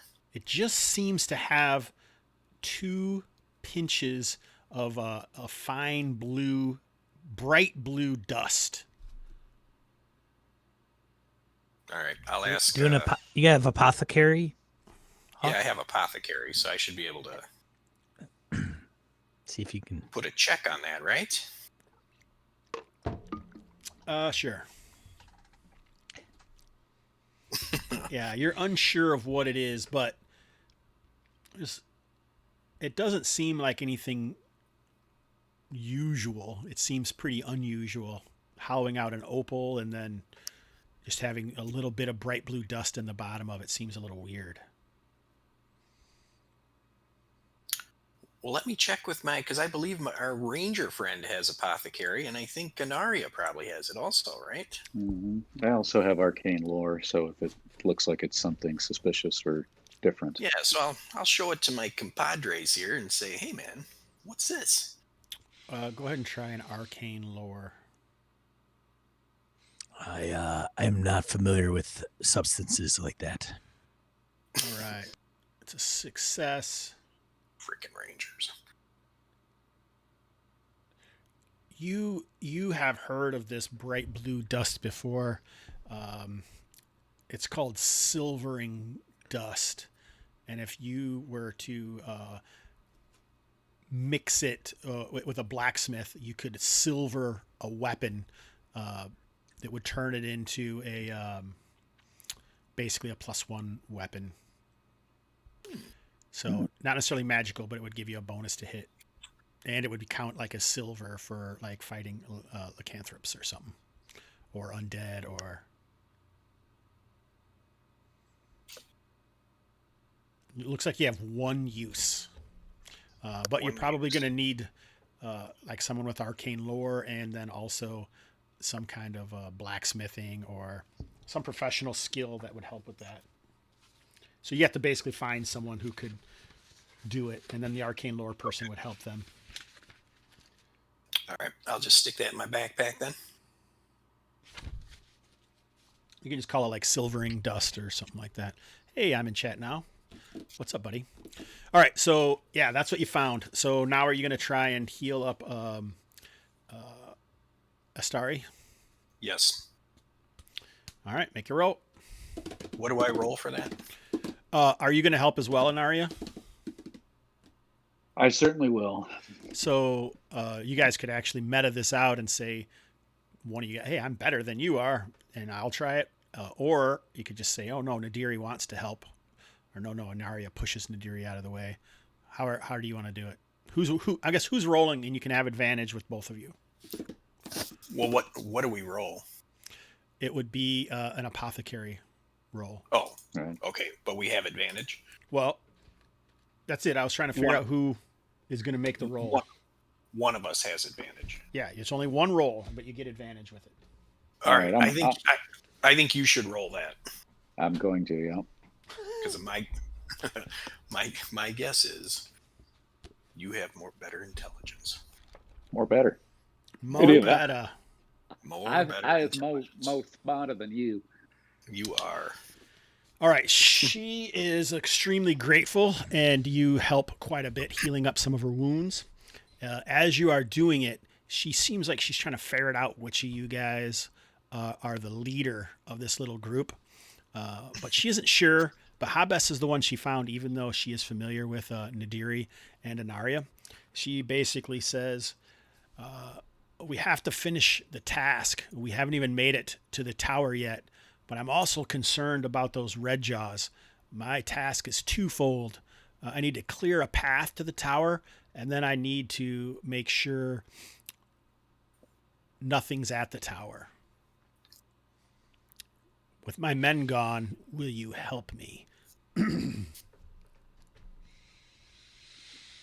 Sounds like a worthy cause, and we can probably assist. Although it is our duty to make sure that you get back. We could maybe... How far is the sunken tower from here? A couple hours. A couple hours? How far back are the red beasties? A couple hours. Okay. Maybe... Well, we're still at the camp. The red things are a couple hours away. I mean, that's to our benefit, but if they were here killing dudes and eating them, seems like they'd be closer. Yeah, they must. She thinks that may be where their lair is, and they returned there. Like, not all the corpses are here. You only saw a couple, so they might have dragged some over. It is possible that the red beasties came through here and have a different lair than when we encountered them at the hot springs. The hot springs could just be a place that they go to drink or Vacation. bathe. Yeah. I could do animal lore on that part, Hobbsy. Sure. Any insight into maybe how those animals may... I'm fine with what you said, I think. Even though you rolled a terrible failure, I'm still fine with what you said. There you go. So I believe that they probably live in the ground at night and only come out in the day and love salt, hot water springs.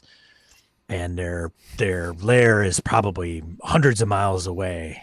They're masochists, and they love the salt in any of their wounds. So after any fight, they like to go straight to the hot springs. I've read about them before. We got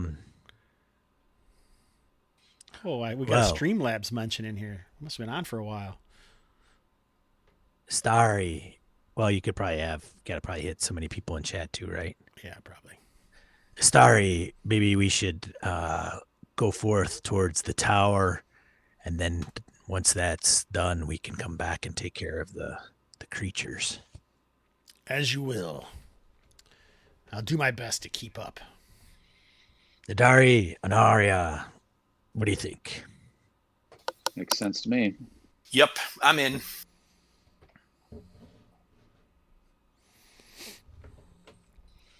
Alrighty.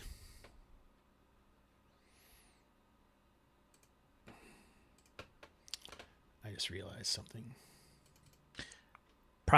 So this is her camp, right? Yeah, this was their camp. Yep. So I just make sure I talk to her and, is there any provisions that we need to round up through this camp? Maybe She doesn't know because she's basically been hiding in this little hollow trying to stay alive since the attack happened. Maybe do a once over for any needed supplies or interesting That makes sense. things before we depart the camp. Let's do it. What are you looking for? Let's Any- split any up. we- We can. That's- How big is the camp, Hobbs? It's not that big. Okay. There's I only, think like we'd I be said, there was looking only for- 5 people, so it's just a couple tents. Oh, But Like she had a tent and they had a tent. Right. So we look for the healing stuff, but any provisions, any weaponry, anything like that we can use. Like what? Like tell me what you're looking for. Well, when I say provisions, is there food that we can add to our supply? And then Sure, weaponry, you find right? some. It So- looks like it's torn up kind of, but maybe you can find an extra day or something for each of you. Okay. And then these guys were armed folk, right? And Yep. the red beasts wouldn't have any need for the weaponry. So what's left behind that isn't destroyed? Like, are you looking for a particular type of weapon? Well, for myself, I might be looking for something like a crossbow, but I'm, any swords, any distance weapons, anything that the others can use too. Yeah. So basically, I'm going to allow you to probably find what you want, but I'm going to make a roll to see if you do. But I need to know what you want before. I don't want to make up a whole big list of all the things that could be here. So I'm just trying to make it quicker. So I'm like, what is it that you're looking for? And then we can exacerbate or expedite the situation, right? I don't want to, oh, wait, now there's this and roll on 25 tables. It takes an hour to figure out when we can just say, oh, this is what you're looking for. Make a roll. So like make a detection roll, what Anaria is looking for. So it sounds like she's looking for a crossbow.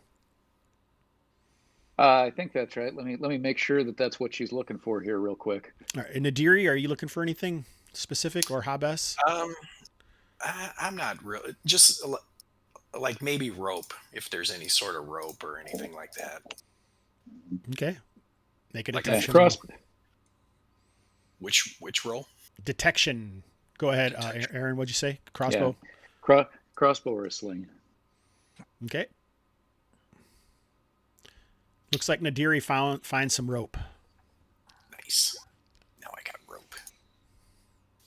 You do not find. You I'm a find a terrible- crossbow, I'm a- but it's broken. Oh, sure, because I'm a terrible failure. Hey. I appreciate Come that. on. The roll was a terrible failure. You aren't. Speak for yourself, sir. All right, so now it's basically it was going towards evening, so now it's nighttime. What are you guys gonna do? Are you gonna stick around in this camp, or because they did attack 2 nights ago?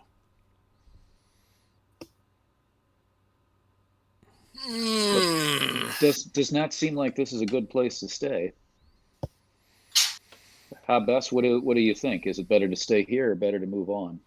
Although if they've already ravaged this place, maybe they won't come back. Although they might come back looking for the rest of the dead bodies. Right.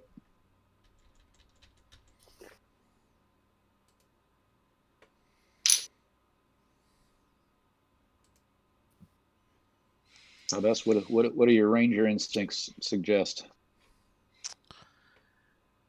I think we should stay here, hunker down. The camp's already in place. The animals have come through and ravaged it, probably thinking that there's nobody left here and have moved on. So we could still kind of rotate a watch, but Right on, baby. it's better than moving forward and not knowing what we're getting into. Right on, baby. Alrighty. I am hip to that noise. Give Star some time to maybe heal as well.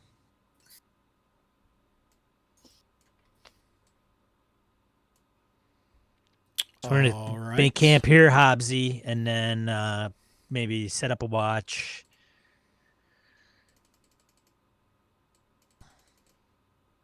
Okay. I'm sure the night will go with limited to no activity. Just be quiet. No risk at all.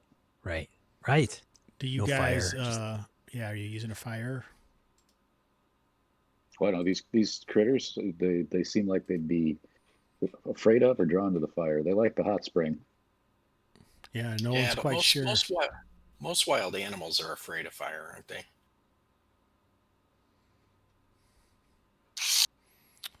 Possums, they hate fire. Well, does Astaria, what does she think? Is it safe to have a fire? She's uncertain. Well, we don't need a fire unless we're gonna cook, or we need the light for something, or to ward things off. But if we just hunker down, we may be just fine. Yeah, it's not winter after all. Yeah, I agree with Fair that. enough. And it is kind of a cooler area that you're in, so. Yeah, we got robes and pelts. Button up your shirt. You'll be fine. Put on some pants, for God's sakes. But button up your overcoat. Yeah, I think we'll be fine. We're hunkering. All right. Hunker.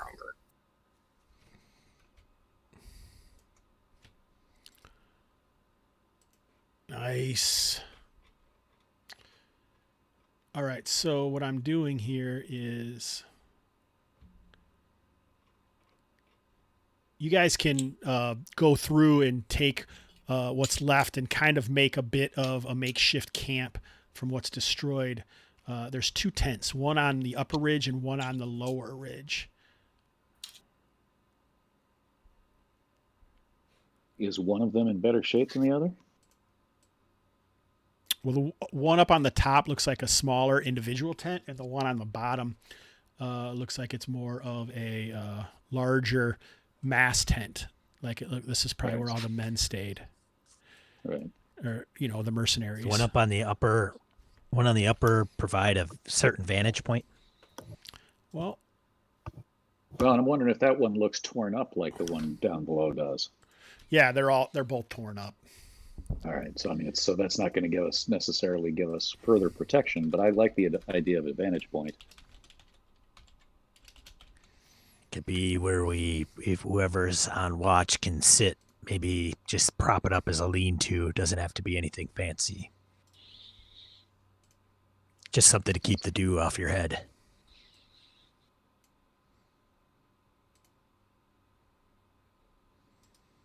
You know why we're going to the overhead map. Something's crawling through in the middle of the night. I'm sure that wouldn't happen. Come on, Hawk. So negative. What evidence is there of any prior problems? Wow, she's a big girl. Oh, okay. All right, so where do you want to put everybody?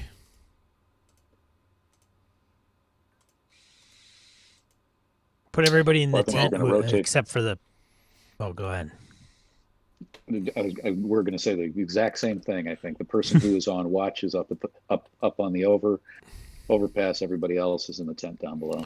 This is the path to the tower, and this would be the way to the hot springs.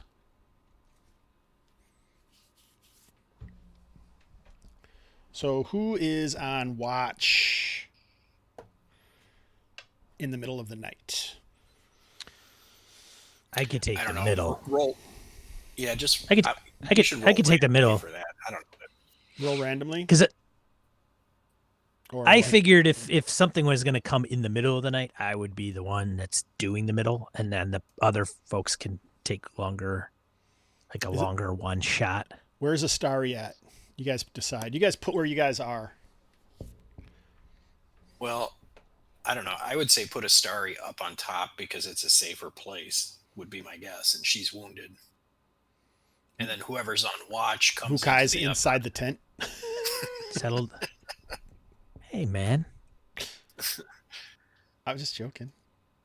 Yeah, so I would say put her up in the tent, and then whoever's on watch is up here on top, and the other two will stay down in the lower tent.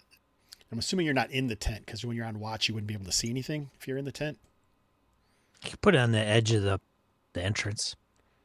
Is that what you want? You wouldn't be able to see behind you. That's fine. Okay. All right. Where's Anaria at? Inside this lower tent area? She'll be in the lower tent. Yep. All right. So Sean or that's why I used to do it the other way. Okay. You guys keep moving a starry. No, She should be in the big tent, right? No, I said keep her in the upper tent because it's a safer spot. It's off the road. That was my thought. But safer, higher road, or safer with Numbers. 2 more people. Yeah. Oh, all right, that's fine. I'm going with the top one as being just a lookout post, honestly. Right. I think that makes sense. All right. All right, Sean, let's have Hobbs make a detection check. How about if my Wolfie makes a detection check? Sure.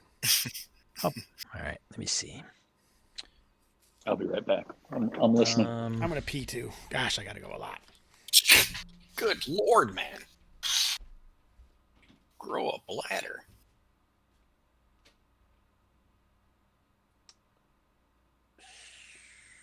So...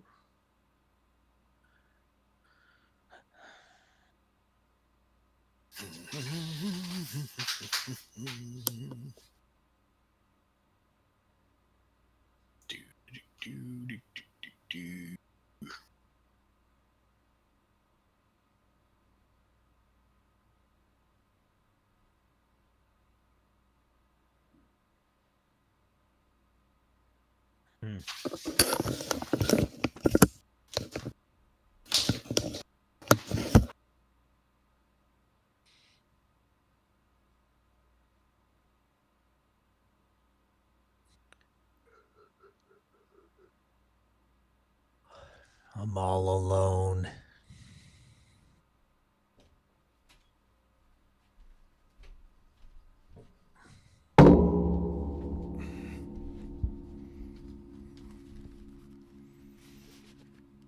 So I can't remember if I picked a skill for my wolf. I think there's one that you could pick for it, like stealth or whatever makes sense. I could roll. I don't know if I ever named it. So what's your question? If I could have it as the probably detection. Oh, I see. You're one of those guys. Oh, I need it now. So what would you say to a player in your game doing the same thing? Fucking cheater. I said I'd roll. I could re-roll. I don't care, honestly. You can take it because it's just it can affect you later if it's not stealth or something else. So it doesn't matter to me. What are the choices? Where does it even show? It just says under on page... One skill that is reasonably applicable to an animal. Right. Yeah, you don't want it to be athletics? For a wolf? Like stronger, jump farther, do some cool stuff. There's a lot of things you could go with, but I don't care what you do. I was just thinking a wolf would be... Athletics is not beyond the realm of possibility, but detection, being able to sniff. I don't think wolves see really well, but sniffing... Like tracking is, I think, wilderness lore. Is it? I don't know if it would be tracking, because tracking to me is like looking at a print on the ground. But the skill is still, regardless of how you do it, it's still what you're trying to do, I would say. So. That's fine. I'm open. It doesn't bother me. Either way, I got to roll for the wolf, and I think if it's not a skill, then it's just perception, right? Mm-hmm. For my perception. Sure. For his role, right? Oh, he's got his own perception in there. The Does wolf he? has a whole stat he does. block. Oh, yeah, you're right. So he has 14 perception. So just a D20, right?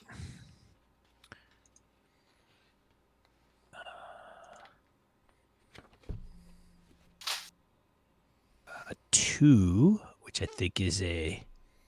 Great success. Great success, right? Mm-hmm. So, yeah, there you go. You're not rolling? Well, I guess it depends on whether we would both. What would come first, chicken or the egg? Like, is he? Because he's not near me. He's like 30 feet away. Okay. Right. So what would So he do if he does hear something? He'd come and alert me. Maybe growl, and then All right, run back. He'd want to come back and let me know. All right. So basically, in the middle of the night, Hobbs is like damp and wishing he had a fire. And Mukai comes over with his ears perked and growling.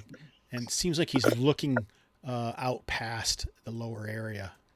Because he's looking down because you guys are up. Gotcha. Oh, so it's coming from that direction.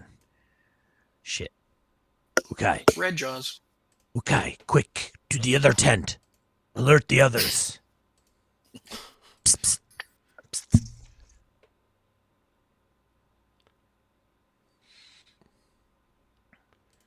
What's that drop? Probably 16 feet. Ooh. That's a serious drop. Here, where it's the bigger it is, then it does like so. If this is only 8, then this would be 16. So like here, it's even more, but it gets less obviously down here and over here. So I will like boogie him through, jump down. Is he trying to be stealthy or? No, he's just all out running that into. His goal is to get to this tent. Okay. Wake us up. And run. Alert us. Yeah. All right. So Nadiri, you wake up to hot breath on your face and someone pawing at your chest. There's Mukai, his face in your. And what's Hobbs doing while Mukai runs down there? I will take up a strategic position if I know the general direction. So if he's like, I kind of showed you what the general direction was. Yeah, if he's pointing, then I would go right about here and pull out my bow. So he was like looking down this way. Okay. Oh, well, in that case, I'll stay up here out of the brush and make sure I grab my longbow and. So that's a tree up there, so you could get underneath it if you want to. Sure. Okay. In that case, I'll plot myself right there so I have a little overhead cover, and then if I keep my eye out and I can see something moving along in the brush, I'll launch an arrow or two. All right. So there is dim light, and you can see shapes moving down here along the road, and they're in the perpetual sneaky hunch down, and even from here you can see the glint of steel in their hands. Humanoids. So Mukai is inside there. I'm just asking what you are doing during that time. All right. So how best did you want to shoot an arrow, or if I can see one, I'll shoot one. Yeah. So you're gonna have a +2 to their AC just because it's dark, but go ahead. Shit. I could end up shooting somebody we know. I don't know. Identify yourself. You yell that out? Oh, you just fired.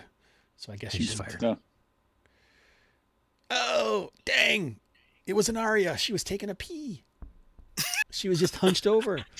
Shouldn't have been outside the tent. Next time I'll pee in the tent, I promise. There you go. Good one. Good one. Sorry, I'm trying to look something up quick.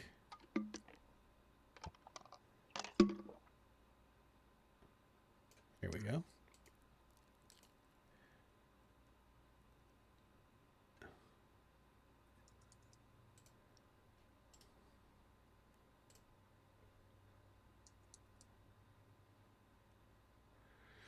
Interesting.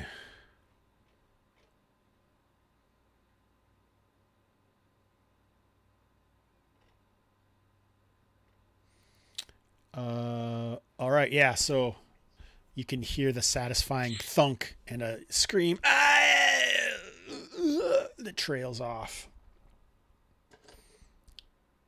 they burst into motion. So let's go back. Nadiri, you are awake, and Mukai is there, and you hear a thunk, which you immediately recognize as the sound of an arrow striking flesh and a piercing scream.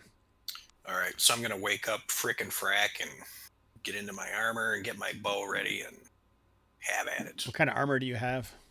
Of course, I think I would have slept in my armor. I don't think I would have taken it off. What kind is it? Bone, I think, is what I picked up. Yes, yeah, what is it? Bone. Was bone it armor. Level 2, or is it plus 2 AC or plus 4 AC or what? Plus 3. Plus 3, so it's a medium armor, right? Right, correct. It was a medium armor. Yeah, so not easy to sleep in, but an extended sleeping in that, you're not going to get very much rest from that sort of thing. But certainly in this instance, not a huge deal. It could be, but it isn't yet. What? Nothing. Like if you did it for 2 weeks, you basically, it would be exhausted. Right. You wouldn't be able to do that, or a week even, maybe. I don't know. Right. All right, so I wake up Frick and Frack and... All right, yeah, you kick those guys. That takes your turn, basically. So those guys are now awake, and it seems like there is a flurry. Get them! You hear that outside the tent nearby. As soon as one person gets shot with an arrow, goes down, you can hear. It's obvious they must have like seen you or know something. Oh, shit. I haven't put them on yet, so there we go.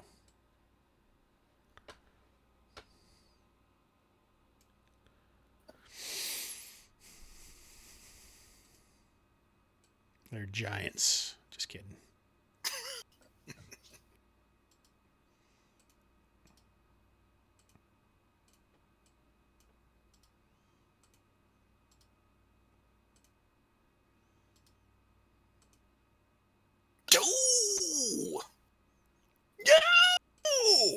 Oh, shit.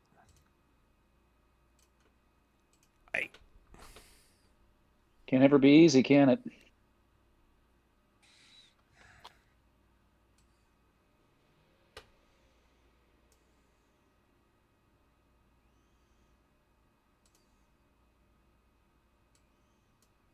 Who's that good-looking bastard? All right. So let's roll initiative. There it is. Success.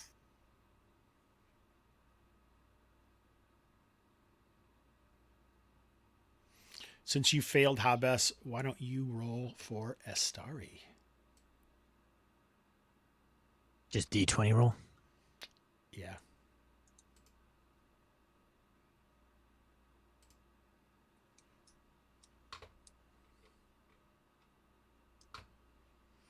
So, doesn't say. I thought it would say. That looks like a good one. So that would be a success. All right. So, Anaria, what are you going to do? I'm going to get a spell ready. So you're supposed to say you're casting before you roll, but it doesn't really matter, I guess. Go ahead. Your spell's ready. What are you going to do? Well, can we? I mean, if I, given the quality of this tent, if I step out of it here and look down off the ledge here, can I see them? Sure. It's dark outside, but it is a dim light. Okay. So I'm going to cast. Yeah, see how I can do this here.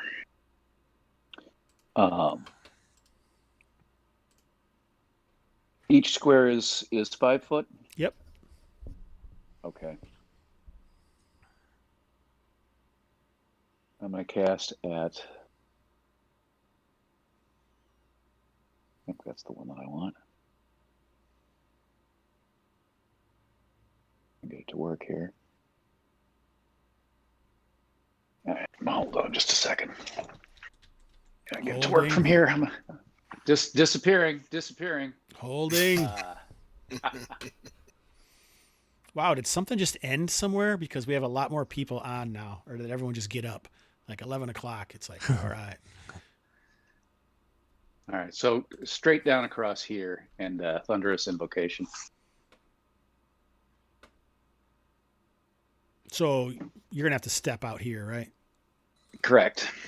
Sup, AWOL trooper. You're trying to catch... Oh, you're only going to get these two? I don't see an angle that I've got that's going to work better for me. Okay, that's fine. Because they're only so far, or they're far enough apart. You know, I was messing up when I would rewatch the video. I was rolling low and think they weren't making it, but that's what you're supposed to do is roll low. So they probably were making those saves last time when you fought the Scorns, but it doesn't matter. All right, so go ahead and roll your damage.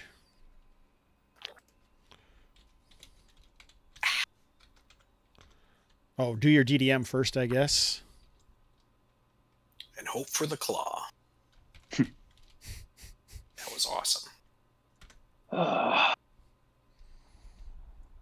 Ooh, close. So your DDM goes up to 2.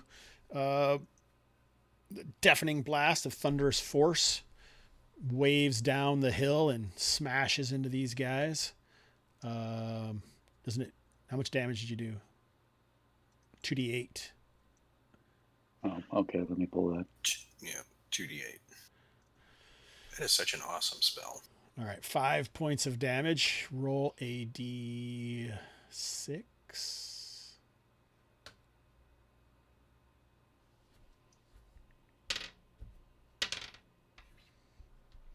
A 2. So these guys go flying back about 10 feet. This waves out. This guy. He falls down the cliff, right? Cool. Yep. 1, 2, 3, 4, 5, 6, 3. All right. This guy also lands awkwardly. Nice. Once again, the thundering invocation thunderous works as planned. Nice. All right. So now it looks like Nadiri and Astari. All right. Well, Nadiri will step out to, I guess, about right there and then put an arrow in this boy right here. So we'd have to walk out either this way or this way, probably. So you can't just walk right. right out the side of the tent. Well, fine. So I walk out that way and I come out here. All right, so you rush out there. You really wouldn't know where these guys are, right, when you're in a tent, but go ahead. All right, fine. Well, because the magician seemed to know.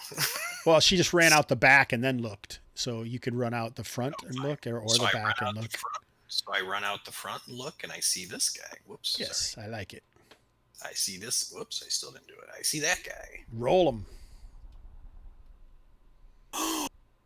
Take him out, Nadiri. Oh, so much pressure. I can't find my... There they are.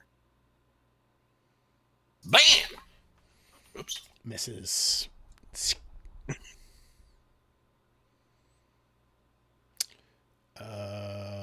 Astari. So Nastari has a sword and a spear and a shield. So one of you guys can run Nastari. I don't care. Just one of you guys do it.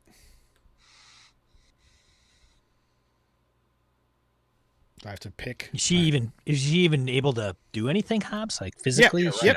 Okay. Okay. She's just still wounded.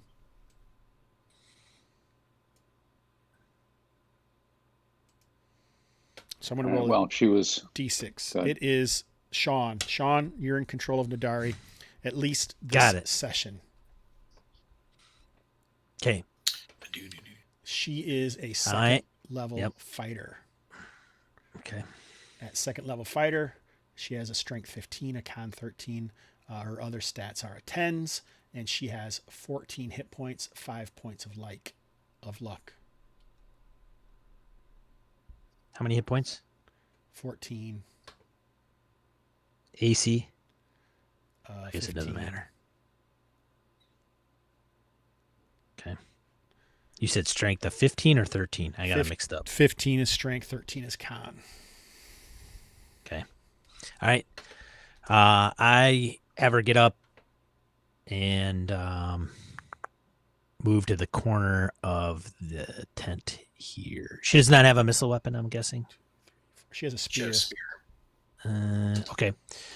If she can move there, does she see this plebe? Did you come out the back or the front? Probably the far end, like this end here. No, so she'd probably see those other guys first. That's fine, but she goes around the corner regardless. Okay, then she can see the guy. Okay, then she's going to attack that guy. Throw her spear? Yeah. Go ahead. Trace. +1 at 15? Or is that a dex for spears? That would be dex for spears. Yeah, okay. But at second level, I think her BAB would be 2 for a fighter. Yeah, she gets a +2.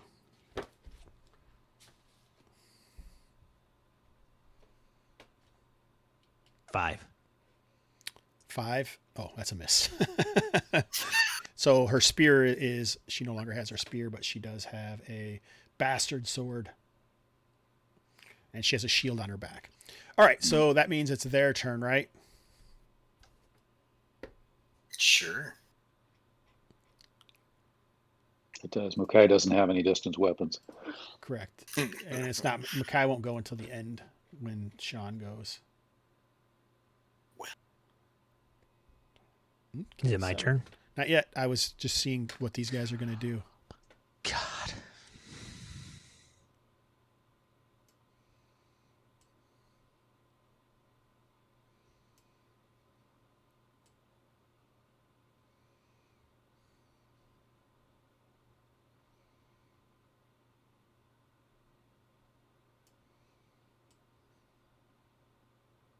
They're fast.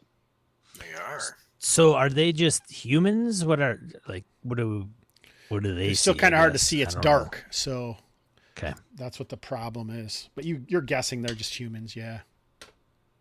What's our base move? I guess I don't know 30. what that is. So 6 squares, but you can double move or charge, which is Is there somewhere to put that? Because I'm going to keep forgetting that. yeah, in Where your is notes.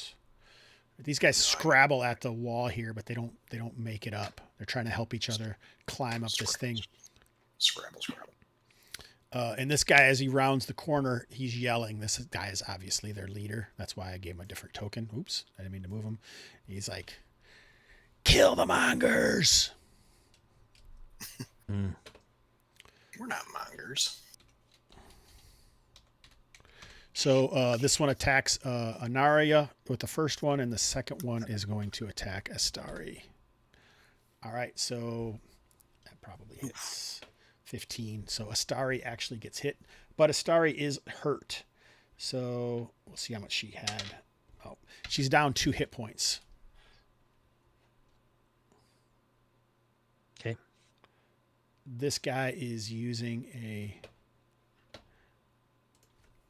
wicked looking knife that's really qualifies as a short sword. 4 points of damage to Astari. Anaria, you're missed, and it is now Mukai and Hobbs.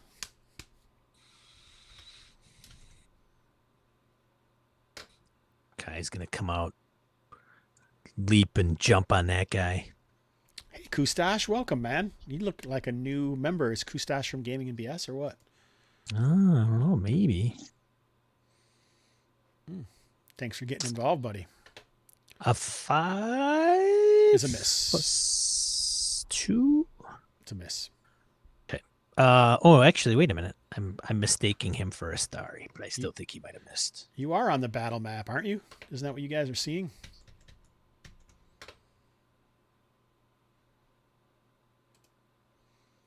Yeah. Do you want me to zoom in or zoom out? Because it's kind of the battle map here is spread out a little bit. Shit. All right. And then Hobbs is gonna shoot the leader dude. Go ahead. Or this person that is not engaged. He's calling out the commands and stuff, so Yeah, I don't like his voice. Miss. Shoot. Archer.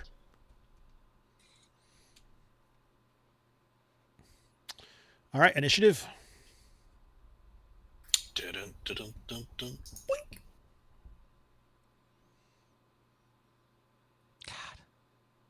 Good game this one's going to be.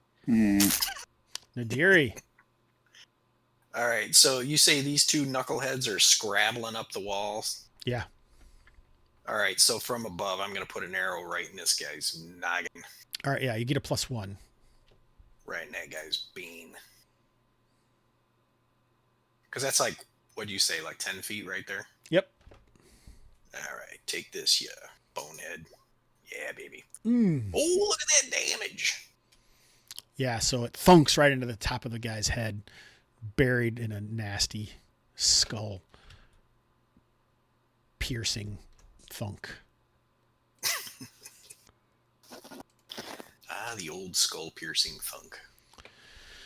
All right. Now it's their turn, right? Yeah, unfortunately. You Monger bastard, this guy says as he runs off.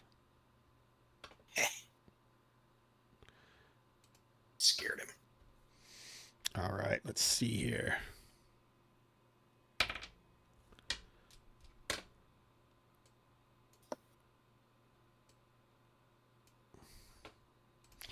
All right, so the first one is going to be the leader type on Anaria.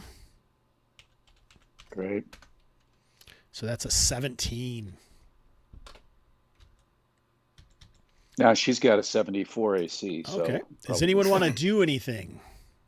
I think I am in range to do a save exploit, am I not? Yeah, what are you going to do? So I'm going to come over and just pull her, can I move my character? Mhm. Obviously I can. So I'll just kind of pull her back towards me, like towards the edge of the fence. Whoops, I can't move her.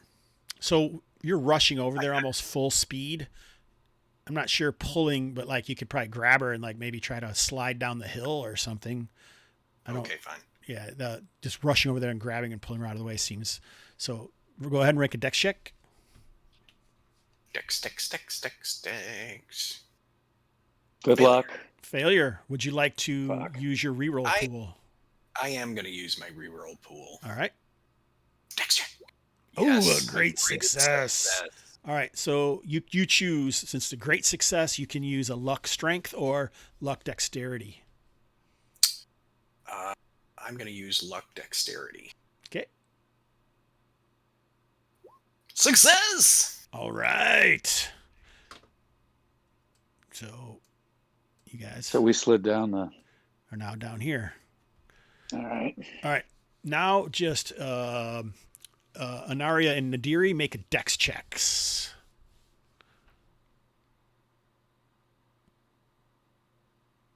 Success! Dexterity. There it is. Nice. I guess I could have done athletics too, but you guys land on your feet and have no negatives for next round. Damn straight. Good deal. Take that, you hippies. All right. All right. Kill Astari! You heard the one yell, so they both are attacking Astari. Ooh, miss. Astari gets a strike back on one of them. Nice. What else does she have other than spear? She has a bastard sword. She's chucked the spear, so she's gonna have to. Yeah, she can whip out her bastard sword, though. Oh, Hit awesome. that bastard. Wah, wah. Misses.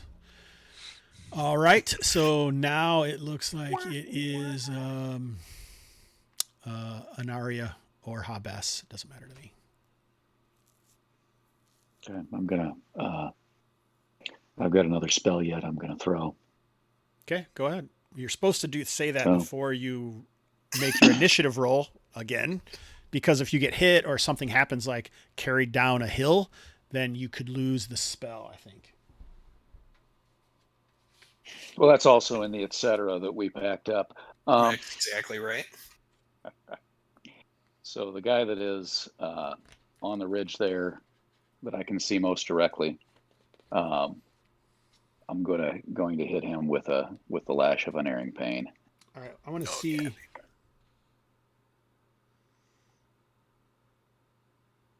Yeah, so you can't cast a spell this round.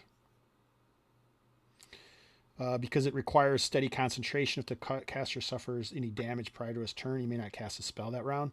You didn't suffer damage, but you did tumble down a hill. So. All right. I'll let you make a. Hawk! Don't forget you lose a point of luck. I did. I'll let you make a willpower check to see if your concentration is enough to overcome that. Okay. Exciting. Oh, it's a failure. It's not.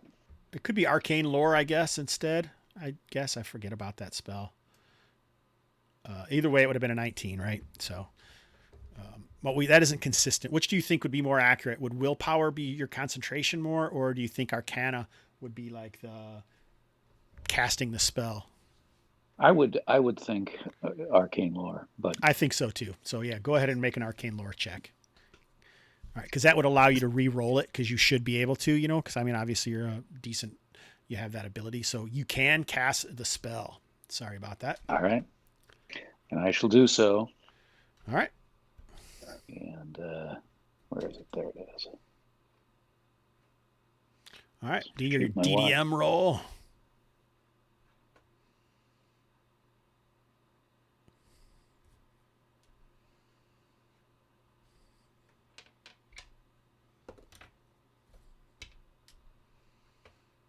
Okay. Oh, that was the. You're still good. Threshold moves up a spot. Roll your damage. I looked at that 10 and thought that was the damage, like he was. I always get confused by that roll, the way that it looks. It should say like it fires off. There should be like some kind of text in there that says what happens.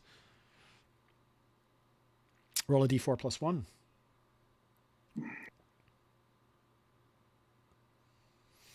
So it's 3. 3 points.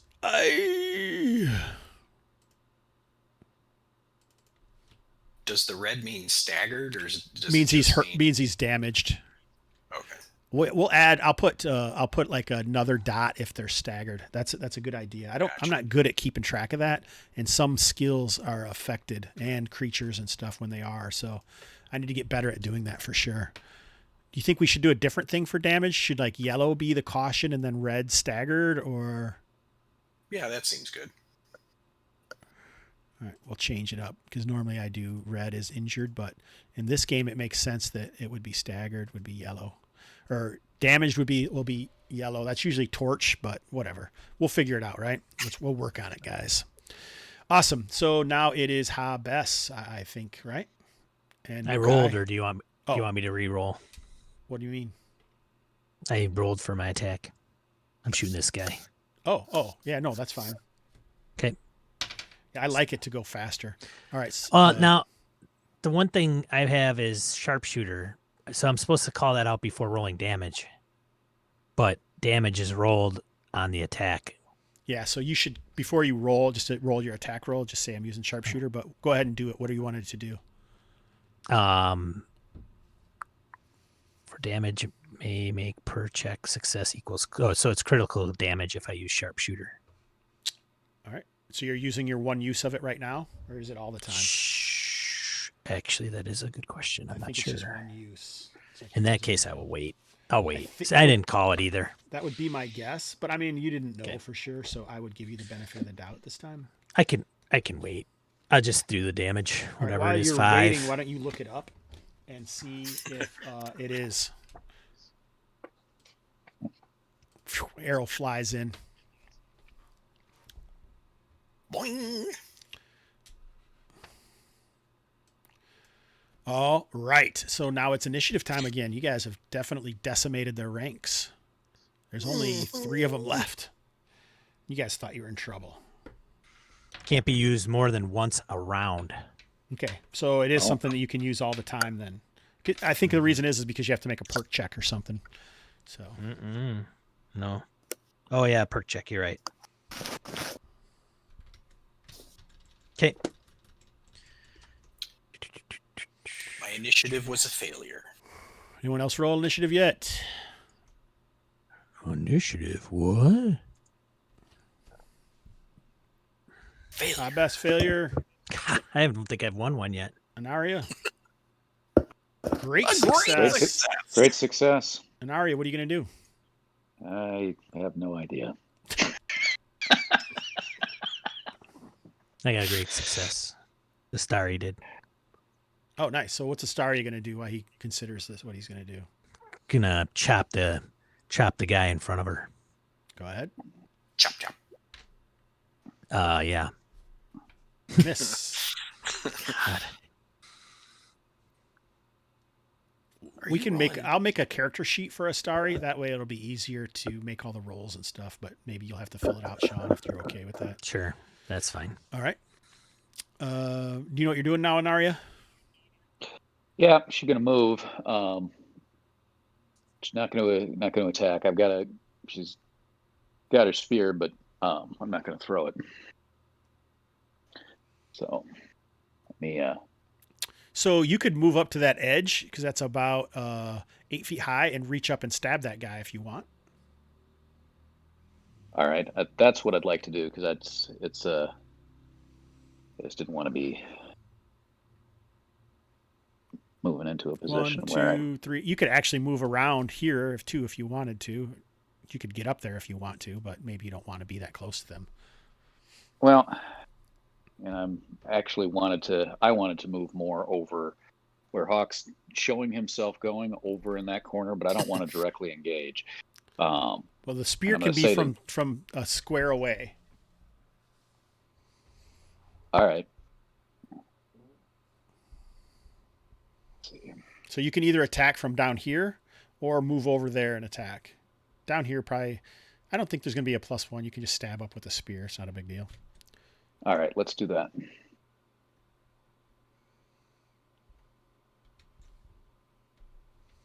Go ahead. And Stab, stab. Stabby McStab stab. Melee. Got it. I know you love your iPad and all that, but you're definitely slower than the other people are. I am, but if I sit at that desk for 3 hours, my sciatica will Kill you. absolutely kill me. So You are old. Maybe not 56. Yeah. Pretty darn close.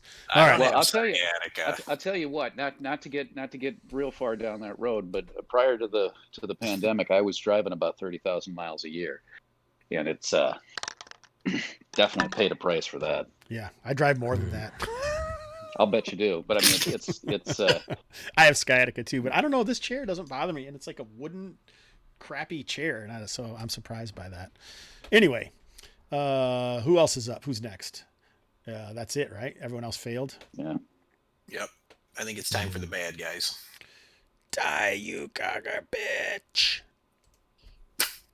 He obviously seems very upset with her. He's like yelling, "Stand, stand!" Alrighty. The second one will be +2. Oh, a fair strike from this guy.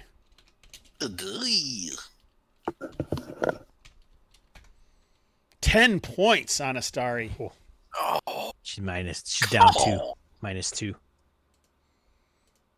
He chops her down. -2. She Oh, goes, can I rescue? I can rescue, right? yeah. Mukai. I don't know if Mukai can rescue yet. That might be a skill that he gets later. But you could. I will try, I guess, from where I am. Not sure. I mean, I guess I can yell command duck, or I don't know if I can. Well, your arrow's not going to be physically- able to do it. You're going to have to go over there. Could she just not to metagame or anything, but could she sunder her shield? She's got one. Sure. Okay. And I'll have that happen. yeah, because she would choose to do that, right? Well, she's higher level than the rest of us. Right.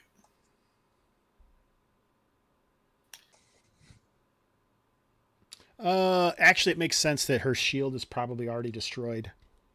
Oh, from the previous one. Awesome. Yeah, so one of the ranger craft things that you can do is this instinctive rescue. From where I am? For the beast to actually be able to do it. Oh. Nice. It's one of your ranger crafts, but you'd have to choose that.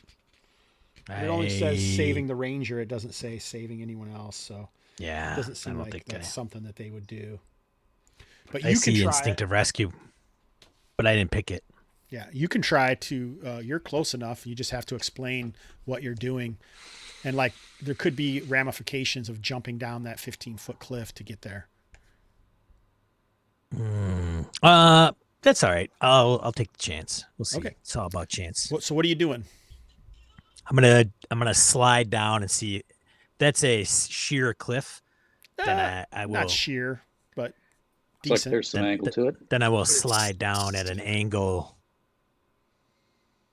get up and run over, pushing her into the tent. Okay, make your dex check.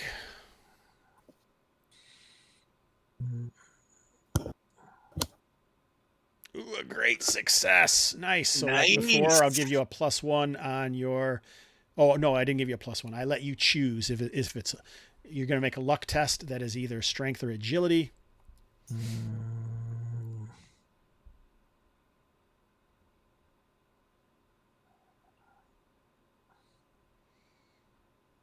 Oh, a success. Success. Nice. Lose job, a point of Hobbs. luck.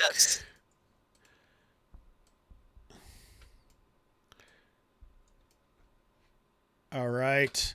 The tent is, torn up. The pegs come flying out, and you guys kind of get wrapped up in it and are over here. Because you're not just going to stop right there, right? Well, I was gonna shoulder, I guess, her into the tent. So you wanted to stay there? If I could, if the momentum takes me into the tent, Nope, I'm cool that's with fine. That too. That's great. So Okay. make a dex check for Astari.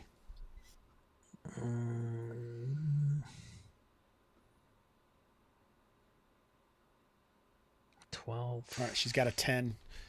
So that's a fail. So she is on the edge here, prone. Okay. But she's not dead. And so that's gotta be a step up, eh? All right. She's got a lot of back pain. Mukai, that was during their turn, and so we had some failures. So I think it is Hobbs, you're there now. It's your turn. How convenient. I'll try to attack that guy and with my sword. Whip out your sword. Yeah. Can I whip out my sword and then attack Yes. him at the same time? Okay. Oh God. That's crap.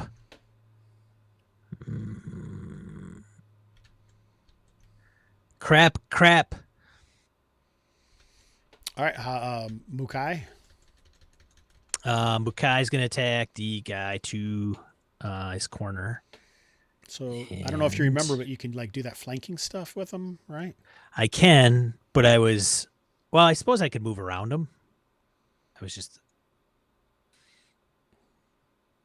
but I still think I miss. Yes, it's a miss. Bite him in the butt. One of my niche things is what we were talking about that earlier. Mine is kind of using more tactical combat because most actual plays are not tactical at all. So it's one of my niches. So you guys can use that to your advantage. I see. All right, Nadiri. Right. Am I going to be able to make it up that hill, or am I going to have to go around? You would need an athletics check to make it up the hill. Hey, I was not getting an advantage on that. Okay, it's advantage that you get. Success. So roll again. Yeah, it doesn't matter. Oh, sorry. All right, so you are up there. Go ahead and move yourself up. So can I move into range to fight him, or If am you I charge, just like, what does charging do to me? it gives you a +2, but it also gives them advantage on attacks against you. I will take that chance. All right, go ahead. So I'm going to get a +2, eh? Whoop whoop. Here comes the battle axe, baby. Is that a 19? It is a 19. It is a 19. All right. Was it? It was a 19. So what happens on a 19 with a battle axe? I should get to roll this. Roll injuries and setbacks table. Is that a D20? Let me look. That should be on these sheets, but I don't think it is. I have kind of a...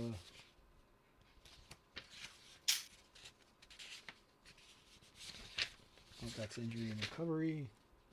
All right, I'm going to have to go here and get that. Man, I'm rolling this a lot more than I usually do. This is happening more often. I guess when you play it twice as much as before, it's going to happen more. That makes some sense. Page So- 79. It's a D20. 79. Roll it. You want a low roll in this situation, actually. Persistent wound. Pestilent. Pestilent wound. Oh, pestilent wound.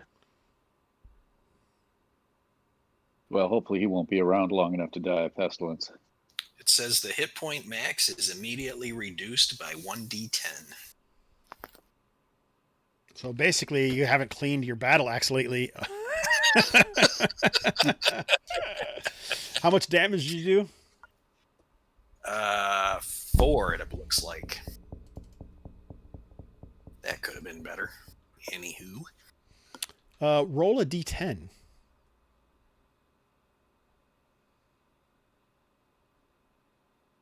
Oh! Oh! So his hit point max was immediately reduced by 10. I guess that doesn't mean he loses more. But should that go down to? I think it will. Yeah, I mean, if that, that's kind of a I think weird it says thing if to- it's 0. Yeah, so you come in with a really heavy hit. It doesn't seem to like kill him outright, and blood kind of spatters off of his chest as he falls back. You coalition dog. You do die if your max hit point total hits 0, but I don't think that happens, does it? No, his max didn't hit, but I mean, he still should take damage. I don't know. I'm just gonna. That's just how I'm gonna rule. If it happens to you, that's what's gonna happen as well. So he falls. All right, it's initiative time, I believe. Nice. Success. Finally. Oh, whoops. Was that me? Oh, that was me. Yeah. Anaria, Oh, yeah. while we're waiting for Anaria, why don't you go ahead, Nadiri? Oh, All right. He's dead. All right. So I'll move around and chop this bastard too. Ooh, a 1. Or no? Did you? That's get a great. 2? That's initiative for Istari. Oh, okay. You haven't rolled yet. Go ahead and chop, Hawk. Oh shit. All right, Nadiri chops down the last guy. As Astari is slowly clambering to her feet. At the feet of Hobbs and Nadiri, this guy who was leading coughs. You're not Mongers, he seems to finally realize.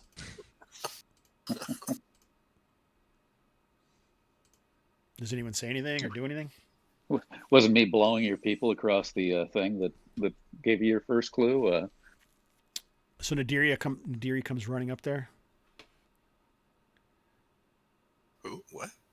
Or does Anaria, I mean? Because she's No, down the it's hill. not She that, wouldn't but- really hear it. But yeah, she would have come up though. I mean, in terms of. I mean, it just her happened. to I mean, help. it's just happened. It's not like there's been 10 minutes or anything like that. Did you guys say anything to him or do anything? You know?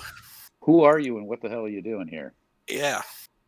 What's your deal? So What's your problem? Anaria sprints up and wants to talk. What's your problem with the Mongers? All right, so and he says like he you guys are focused on him and he's like they aren't what you And Starry stabs down with her sword. Kerr stabs down and kicks him off the blade. Dog, dare attack us in the night. These goddamn bandits.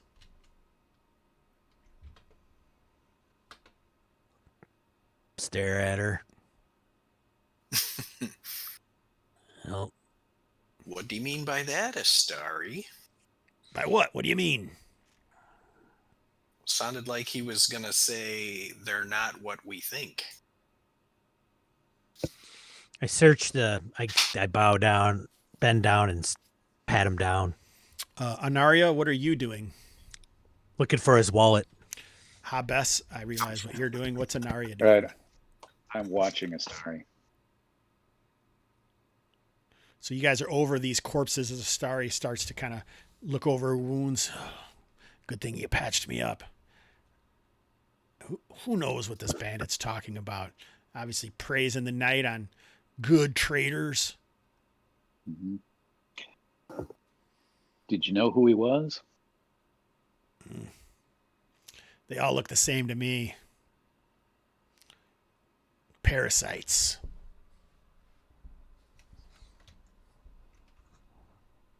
Is there a way for me to tell if I believe her? You can make an insight check. Oh, yeah, I got one of those.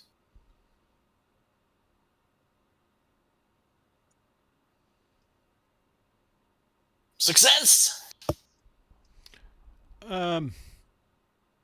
She does seem a little off, but it's possible that it could be from, just getting in a fight, almost killed by Red Jaws, but you don't think so. Something's definitely going on. But as far as you can tell, Anaria, doesn't seem like she's lying at all to you. Yeah, it all seems legit to me. All right, well, let's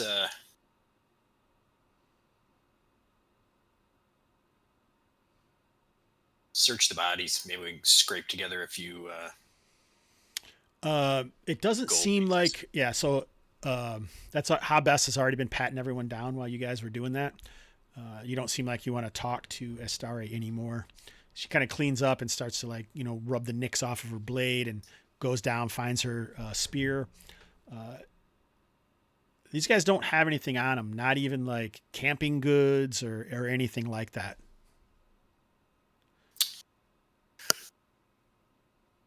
Then they have a camp nearby.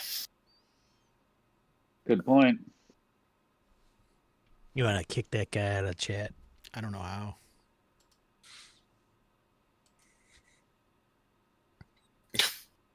What a dick. Oh, here it is, block.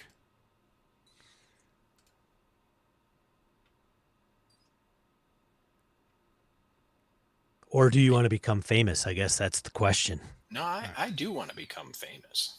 Send that guy to Hawk. Make sure Hawk gets his info. I got rid of him. He Counts as a viewer. Bing! Woo! Put him back in. All right. Does he have any more spammer friends? Oh, brother.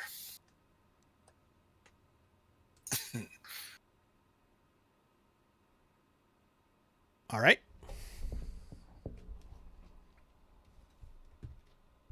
So now what are you guys going to do? We should probably take a short rest, don't you think? Yep. Friends, neighbors. Okay. How many checks are you using? Explain that to me again. You can take 1, 2, or 3 plus Yep. a wisdom bonus or a will bonus. Con bonus, and the checks are you're going to make a will test. That's the number of will tests you're going to make, and then you can use those right. to get back character ability, class abilities, reroll pool, or hit points. All right, I'm going to take 3. All right. So, and this, you won't get these back until you take a long rest. So, and that could be, a few days. It could be 1-2 days. It could be whatever, works within the narrative fiction. My willpower is so low that it's going to take 3 to get Jack Squat back. All right. Yeah. So everyone just write in the chat how many checks you're going to take, and we'll have a thing of it. I don't need to do a check to regain a spell, right? Or Yes, do you I? do. Okay, so because that's a character ability that you would be taking.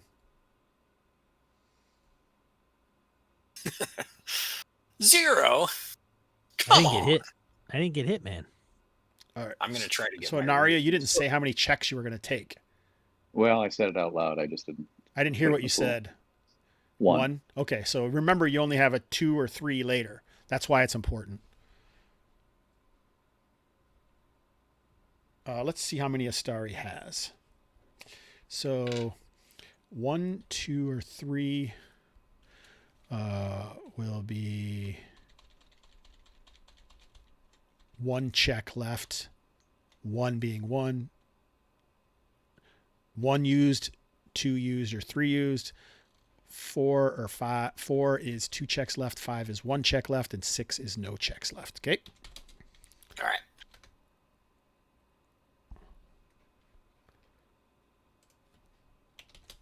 I don't know where I just typed that. 4.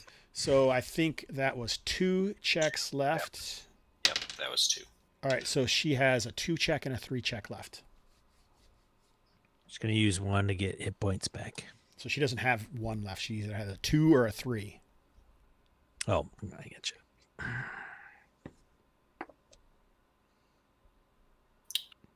So can I roll my 3? So these Yep. are just will checks, right? Yep. Just click will 3 times. Yep.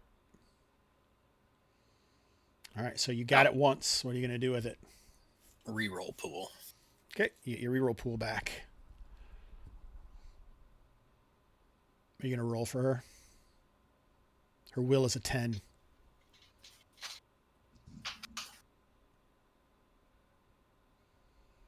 Sean. Fail.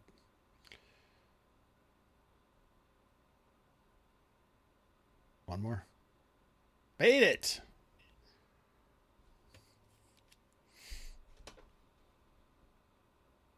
So what is she getting back? I'm checking, but I'm guessing she has the ability to hit points. She can get hit points back. Half of what she lost. All right, that's fine. That's better than a poke in the eye with Plus a sharp stick, con, which I guess. think she has a +1 con. Okay, so 3 points. 4 or something? points. 4 points. 4. back? Okay. Yeah, she took 6. All right, so it's midnight. What are you guys gonna do? Well, given the size of this group, I can't imagine anybody was left back at their camp. 1 ran away. I saw 1 person run away. Yeah. So if they have a camp nearby, he might. I don't know if. Oh, I see what you're saying. There's probably nobody left at the camp. Right. Besides that, you're right. That one guy did run off. But I mean, I would think we'd want to wait till daylight. That's my thought. Put these guys' heads on pikes in case they come back. It's a lot of work. I like that. Nadiri is a savage. I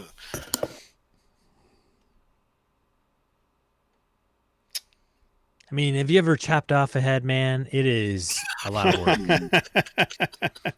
I have not. Indeed, I have not. Sometimes you don't get that first swing in there. You got to hack back and forth with the blade. You got to have a really, really sharp blade, and you got to have a really, really thin neck to make it worth your while. Well, It'll notch up that sword blade. I mean, it's a. Yeah, I probably don't have a sharp blade considering how diseased it is. Got to find a way to prop them up, and it's just a pain in the ass. Well, Then you got to drag all those bodies. You got to drag 4 of those bodies down, or walk over to all those, and I'm telling you. In an era without toilet paper, Hawk, sometimes that axe blade probably is all you got. Yeah. Oh, I would certainly. I hear you, man. I don't think you'd be wiping your ass with your axe blade. That sounds really dangerous. Wow. Well, he is a barbarian. All right, what are you guys going to do now? Sunrise? Oh, I thought you were asking if we wanted to go eat somewhere. Well, I don't know. I'm thinking. Hey, Death Angel's Shadow. Welcome to the chat. Welcome to the show. Looks like you're a new follower. Thank you for that. I say we finish out resting the rest of the evening. Yeah. I'm sure. I feel confident that it'll go by uneventful. For whatever reason, in my gut, there can't be anything else left out there that has heard anything that has just occurred in the last 2 minutes. All right. The morning dawns. Now what? Is there anything you guys wanted to do during the night? Like one more person has a watch. I'm assuming it's an Arya. Nadiri is the only one who saw anything, who has doubts. Oh. Yeah, So I'm going to keep... Go ahead. I was just going to say I'm going to keep that to myself for the night, and then when we continue on the road, if I'm ever separated from Astari, I'll relay my doubts to whoever I'm close to. All right, so the next day is here. This is day 4. My suspicions. Day 4. Are you guys still planning on heading to the tower? I believe so. That was the plan, right? Yeah, that was the original plan. Sticking to it. All right. We don't want to go and see if we can find the camp that these guys came from.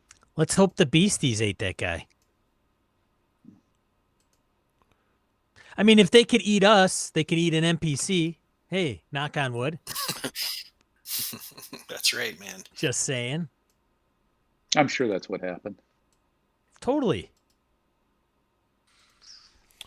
All right, so... you know what? Actually, the next morning as we're breaking camp, so I haven't relayed my suspicions to anyone, but I'll say, we should maybe go look for that camp. What do you think, Astari? And I'll explain, that one guy ran away. There might be others at their camp. What do you think, Astari? Should we go find those guys? Find out what they're up to? Yeah, it sounds good. Whatever you guys feel. I'm too wounded to lead this band. You guys seem like the leaders now. Nadiri, I have faith in what you say. They may be staying at the tower. There was talk that some bandits could have taken up root there. We're supposed to clear a path. The Mongers hope to use the tower as a waypoint to cross the outposts across the river. Okay, all right. Well, by all means, let's go to the tower.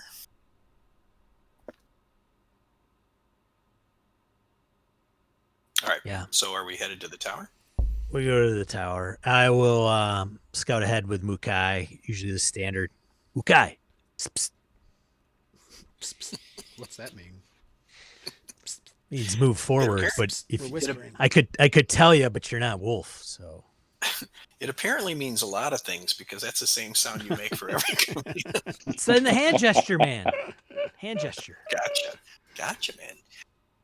Psst, psst. All right, so after the cooler weather, the kind of a heat over the evening when you were sleeping came in, and a thunderstorm is brewing as you march. The drizzle shifts, and then you can see some dark clouds move in as you top a rise, and you can see the lake spread out before you. And like on an inlet, you can see kind of the tower, a portion of it sunken. That must be the sunken tower. As thunderstorm rolls in. I feel like I'm Garth Brooks. Yeah. I know. I was thinking the same thing. I know exactly one Garth Brooks song, and that's it.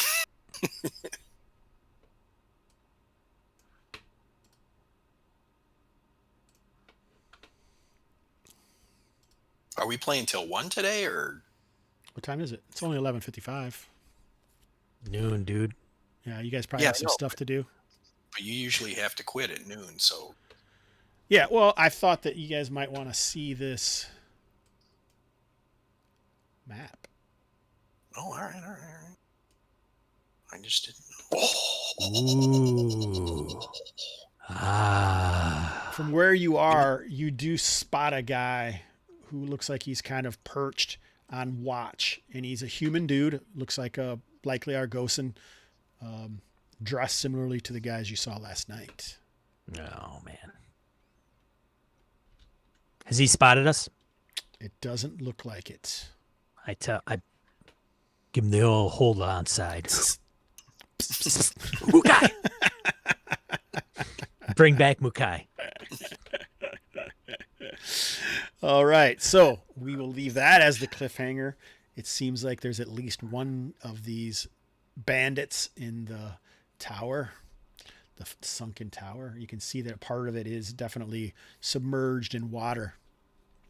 The walls are mostly broken, but like the taller areas is when the tower is taller, and the taller areas is when the tallest tower is taller. Nice, use your words, Hobbs.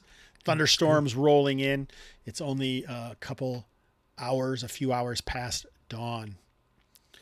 All right, let's move into wrapping up the session. Aaron, do you have any highs and lows? Anything that you'd like to think that we should consider for the future? Anything to say at all? Highs and lows. Well, we lived. Yeah. So next session. So doesn't that mean we get to roll for something on the advanced table then? Yep.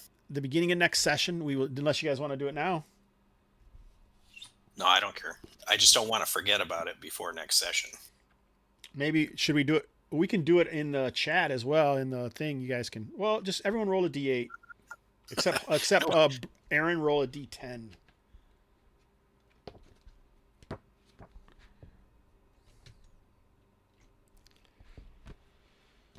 All right. Why did Aaron get the D10 instead of the D8? Because. No, I'm just curious. I'm not being suspicious. I'm just curious. Because those are spells. Oh. And other people can't get spells, so he just added them to the same table, but made it so. Gotcha, I do. All right, who is first? It looks like Hobbs was first. You got an 8. All right, you get next level's luck increase, which doesn't help you. I got a 1. Yeah, that's what I'm sorry, a 1. Oh, okay. So that's next level's luck increase, but since you'd only be second level, your luck would still be an 11, so it didn't really help you too much. Anari, I'm down a point of luck. Do I get it back because of that or no? No. Okay. Sure. Why not? I'll let you get it. I'll let you get it back, so it feels like you get something. It doesn't feel like you shouldn't get something. So I'm good either way, Hobbs. So yeah, you get it. I'll give it to you. I might as well err on the. You guys survived a session. All 3 characters. I don't know the last time all 3 characters survived a session in this campaign. Either of the campaigns, this group. So it feels like y'all should be rewarded. I think we're getting the hang of this shit now. I think we got this RPG thing down. Anaria, a 7. All right, so you cannot get a new unique feature. So you can either jump to next level's hit points or 1 class ability. Levels, hit points, or 1 class ability. So as a wizard, a magic user, at second level, you get attuned mind. So you could choose to get attuned mind, or you can roll hit points. I'm looking. Okay, so.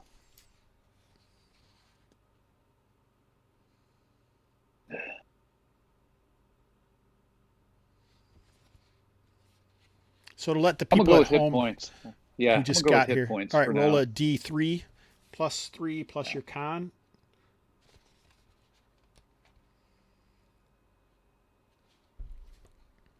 And people at home, we're using the slow advancement. So every session, they get an advancement towards their next class level.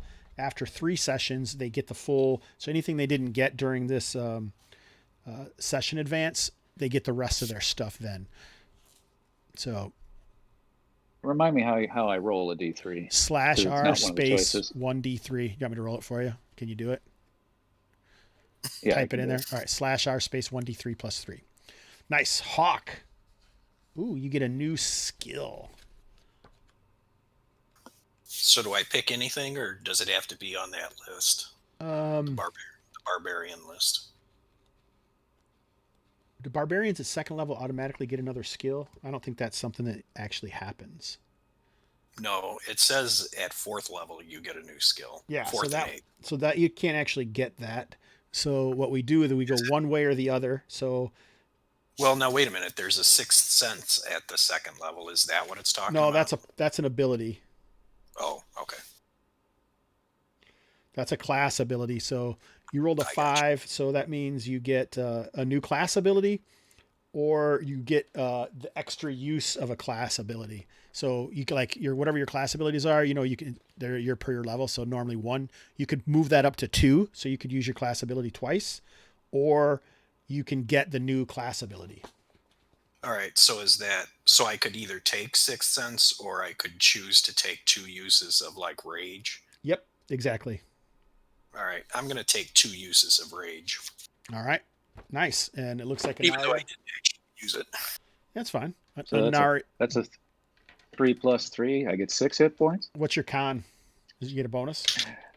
No. Con 0. You got 6 hit points. Yeah, I feel like you guys are getting somewhere. We should have done this before. Oh yeah, you guys never lived for a whole session. You're so funny. Look at Sean. Why you gotta beat us over the head with this dead horse? Hey, right. So I got a question though. It says I get 2 uses. Is that a permanent thing? Yeah, because at second level you'd have 2 uses, right? You're just getting your second level abilities slowly over time. I got you. Instead of getting them all at once, which is kind of a cool thing, I think. All right, so Aaron, highs and lows. You said your high was not dying. You got any lows? Not dying. No, I don't have a low for this one, and I think I do feel like we're getting a little bit more of the hang of staying alive. Okay. Nice, Hawk. You got any high lows you want to talk about? Just basically, I'll just reiterate the things that have already been said. Staying alive, just like the John Travolta song. It was fantastic. And there were no lows. It was the perfect adventure. Oh, good. I'm glad you liked it. Wow. High praise. That is. All the stuff we've done so far, you liked that better. Good. I'm glad. I think, go ahead. I'll let Sean go, and then I want to talk a little bit. I think I have similar sentiments. We found Astari alive, but there's a twist. Ooh, I'm kind of wondering about this. Lows? Nah, no lows. Everybody, there are no lows in this. The low is we didn't dispatch the enemy fast enough. That's my low. I don't know, you guys. I'm sure you could have done it much faster, but it was great. I had a lot of shitty rolls. I think my high really was the 2 rescue exploits. I feel like you guys did those. They were cool. They had like an effect on the game, and it worked in the narrative, and it enhanced the narrative. It wasn't just like, oh, they didn't die, who cares? It was like, oh no, you roll down the hill, you do this, you do that. I thought it was cool. So you guys may want to try and do maybe more minor exploits. I would say that would be my low, is you guys aren't really using all the things you can in the system. But at the same time, I mean, it's only, who knows when you're going to get your luck back, right? And if you use all that luck now, maybe you won't have it later.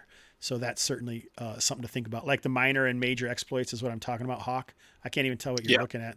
I don't know if you're looking at me or what. I'm checking my stocks. All right. So those were great. And it's fun to actually have some stuff happening. Like you mentioned a twist, Sean. That is really cool to start to learn a little bit about the setting and what might happen. And instead of making you guys wallow around in town for a session, meeting all the people like we kind of did in the first sessions of Days of Lyncium.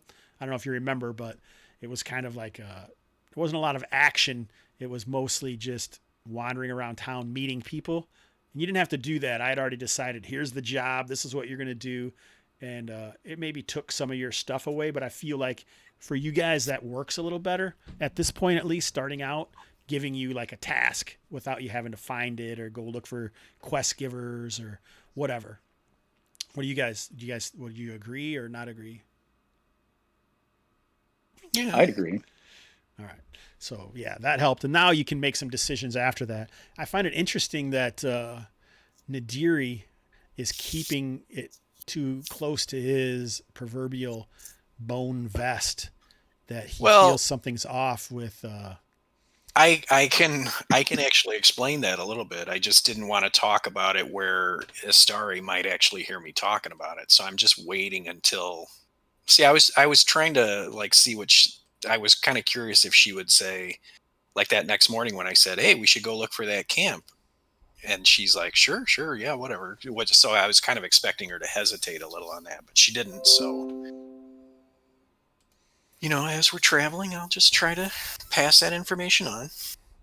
Does anyone else have anything that I want to talk about as players while we're here about that to like wrap up any story elements? It's kind of early to do that, but this might be another thing we could add to the end of the session. No? Good? Yeah, good. All right. I want to thank all the people who joined us in the chat. It's exciting. It took people to get here, but when they did, I mean, you guys kind of poured in around the 11 o'clock hour, and I wanted to thank the follows. Death Angel's Shadow, Koustache, and Wasabi Burger are all followers here. Wasabi, I know, is from Dungeon Musings. I'm pretty sure. Yeah, I know him from the Dungeon Musings Discord. So thanks for following up, my man. And to the rest of you, if you want to subscribe, if you are a Amazon Prime follower, you can subscribe to the channel at no cost to you, and it will help support us and help buy all of these assets that I use endlessly on all these maps in Roll20. So, and if you're watching this later on YouTube, smash the like button, double smash the subscribe button, and click notifications, and then you'll know when I put a new episode of this or any of the games that we play at the Gamerhood. Today is Sunday. I may have an interview tonight with Zach Wolf, the mastermind behind Spell Sword Entertainment, and the guy who produced, you guys will recognize this, The Evils of Ilmire. When I mentioned earlier the campaign that we played with OSE being the Days of Lyncium was heavily inspired by this awesome product.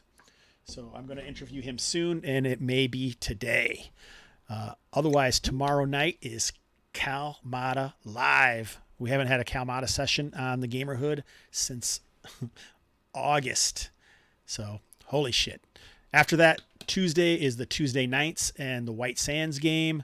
And then Thursday will be Thursday Justice with the BSers playing the North March. So that's what's coming up this week. I hope you guys all had a good time. Stay alive, do good, be good. And what's my last? Oh, yeah. Better to burn out than to fade away. What? Rock on. Hit the music, TJ. No, really. I mean, hit the music. It's a beautiful day in the Gamerhood, a beautiful day for my gamers. Would you be one? Could you be one? Shout about thunder, but don't despair. This colony's breeding great robbers. Would you be one? Could you be one? If the 80% mortality rate works for you, for a few bucks a month you can sign up and have the Hobbs kill you. So let's make the most of another Sunday. Brew up some coffee and play it my way. Would you be mine? Could you be mine? Won't you be my gamers? Won't you please, won't you be my gamers?